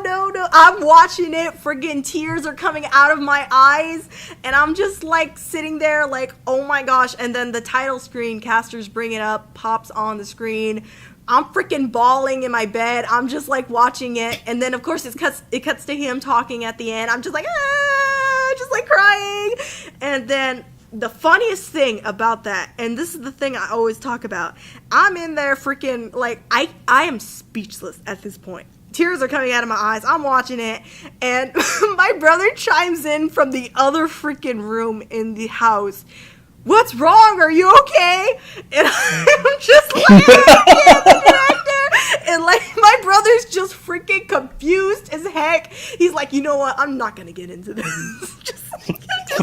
And so he leaves me there with like, I'm just dying. I'm just like, oh my God. And so that was the whole thing. So that was my experience. And then of course, posted it on the fan page, and I put crying, and then Jason replies, crying. I'm like, crying? I kid you not, I was crying. I was so thrown off. It was so funny. And then he tells me later on that they had sent me a clip of something with all of them together, and then he finally said, you know, this was when we went to go do that table read, and I'm like, oh my freaking gosh. I would not have guessed that. I would not have known that until now, because I am terrible at putting things together. As you could tell by my initial reaction to the trailer, I thought he was just reusing a music. Nope, it was Casters Bring It Up, which I'm still waiting for, and I really want to see it. I've been waiting, please. But oh, what's that line from Titanic? It's been 83 years. That's basically been me.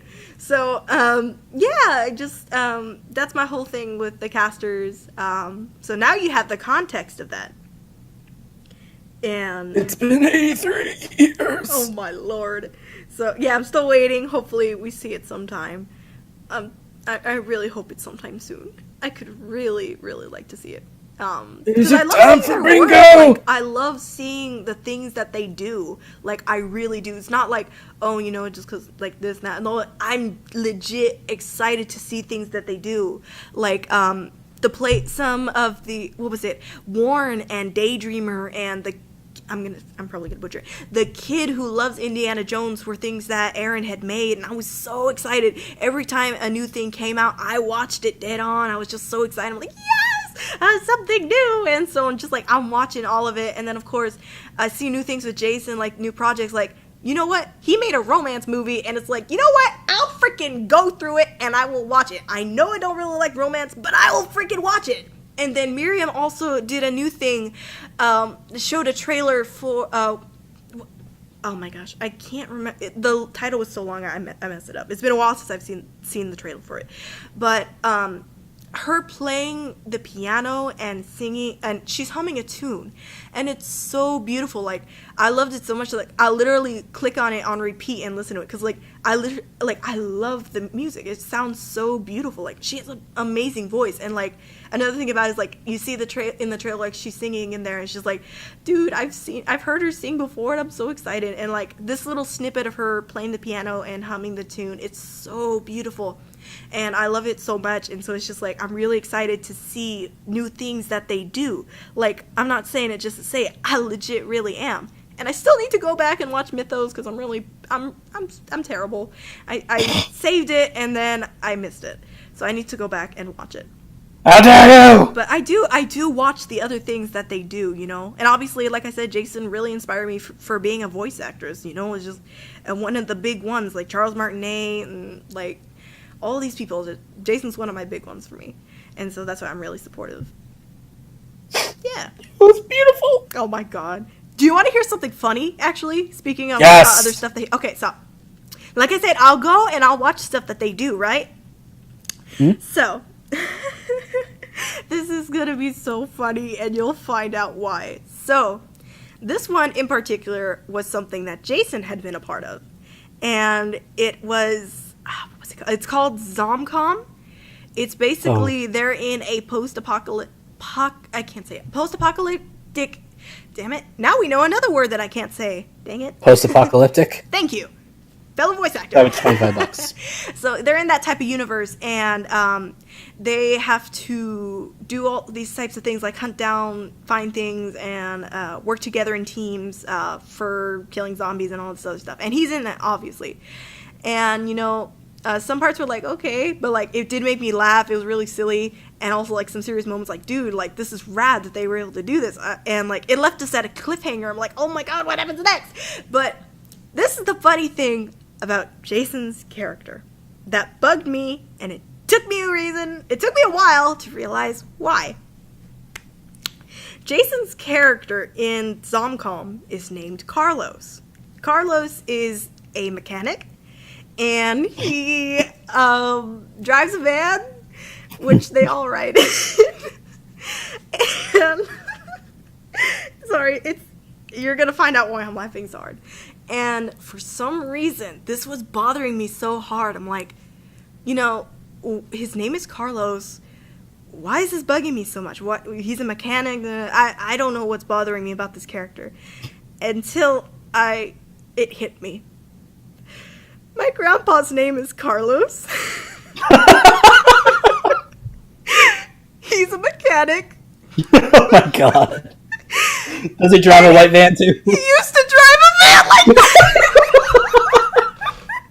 It took me forever to realize what was wrong with this picture. And that's what I was having trouble with. I'm like, my grandpa's name is Carlos, and he's a mechanic, and he also drives a van. And so, little did you know this was a documentary on your oh my grandfather. god. If he spoke Spanish, dude, I would have freaking died. I kid you not. If he spoke Spanish, then I would have freaking died. Does he have a mustache? No, he did not. Damn. So close. So close. If he spoke Spanish, I would have freaking lost it. If he did, I probably missed it, but holy crap, dude, I freaking lost it. It was so freaking funny. So, yeah, there's only one episode up as far as I know. It's called Zomcom, and he plays a mechanic named Carlos. And yeah, that's all I got on that. So yeah, I obviously still support them all, and I really do love seeing everything they do. And even, like, listening to music, like I said, I legitimately fell in love with the piece that Miriam had done for the trailer. And, of course, Aaron's things, too. Like, he released a couple songs, and, like, I'll legitimately listen to it. Like, I really do love it. Like, not because, oh, you know, it's because, you know, him, whatever. It's just, like, I legitimately do like it. Like, there was a couple times where I'll play his songs and I'll sing along. Like, I really love his music. Like, I kind of joked around, like, if he did a concert, I would cry. If he did a concert, I'd cry. And, like, So yeah, it's just I really love his music. I'd love to do a karaoke of some of the songs that he's done. It's just like I'm not good with instruments. I'm not gonna lie. So, but I do sing along either way.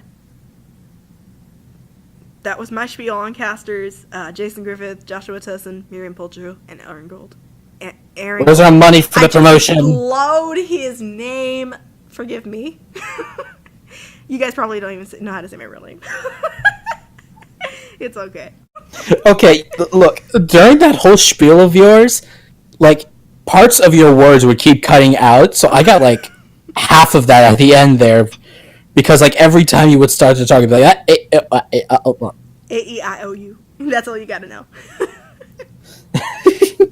All I need to know is that his name was Carlos. His name was Carlos, he was a mechanic, and he drove a van. Was there candy in said van? No, there was not. There was I would not go in his van then. Boy. I only go into white vans that have candies and suspicious-looking drivers. Boy! Oh, I thought you cut out for a minute. I was like, No, oh, great. I was just trying to roast you. But yeah. So yeah, any other closing comments before we close up this episode? I'm supposed to say that I love my wife. Yes. So yeah, if you guys see that running gag on Twitter, the whole husband-wife thing, now you know why. I cook food, he likes food, blah blah blah. Running gag. She eats me. John Cena is still my waifu. What? I've told you this. John Cena is my waifu. Oh man, that running gag is never gonna get old. John Cena, yeah.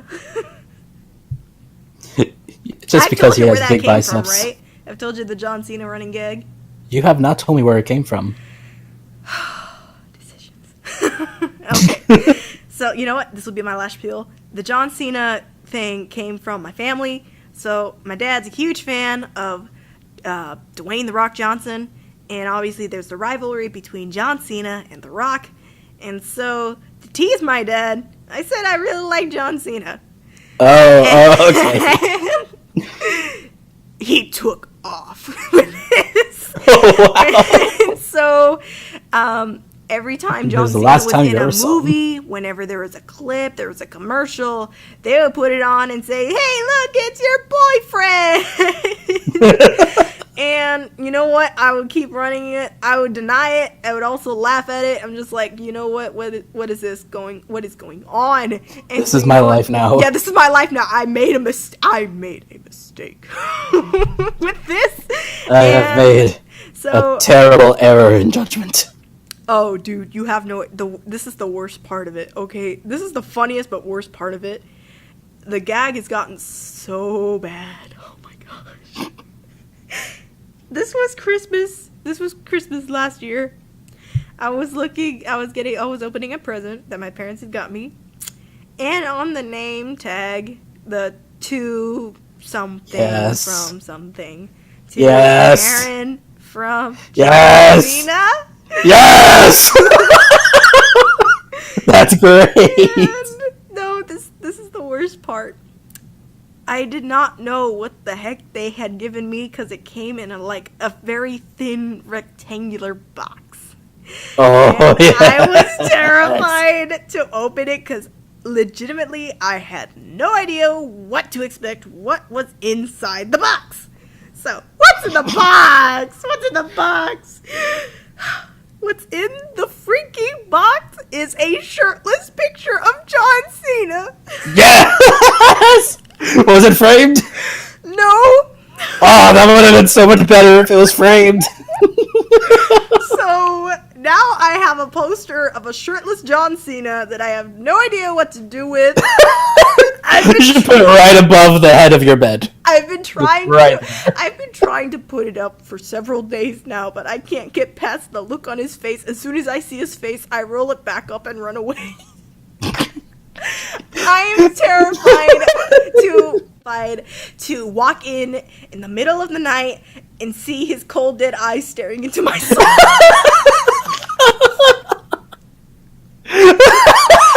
I am terrified.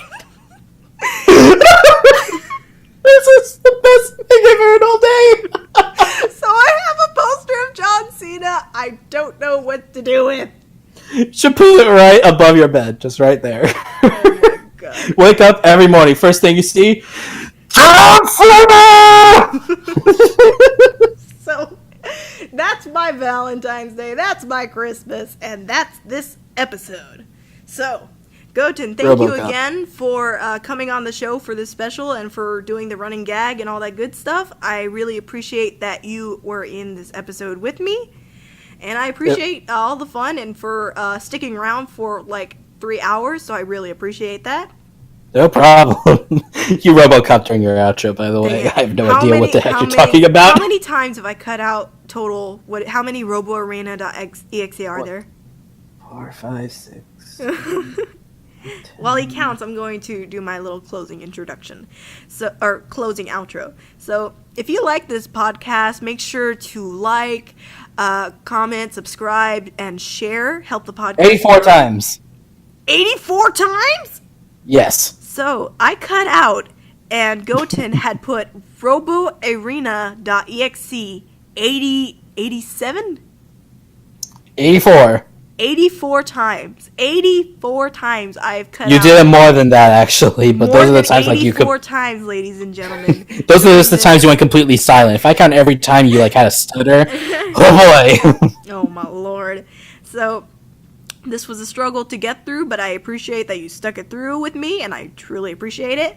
I look forward to seeing the projects that you work on in the future, and and hopefully have you back on the show as well. Am I gonna get exposed again? No, you're gonna get a hack, Sonic.exe or Arena.exe, RoboErena.exe on your computer, and it's gonna melt your hard drive and all that good stuff. 85. Let's go. So, Oh, you came back. Great. That's their 85th time. It cut out again. Okay. Anyways, so thanks again for listening. Crap. I totally lost where I was going with this. Thanks for coming. The show's over. Why are you still here?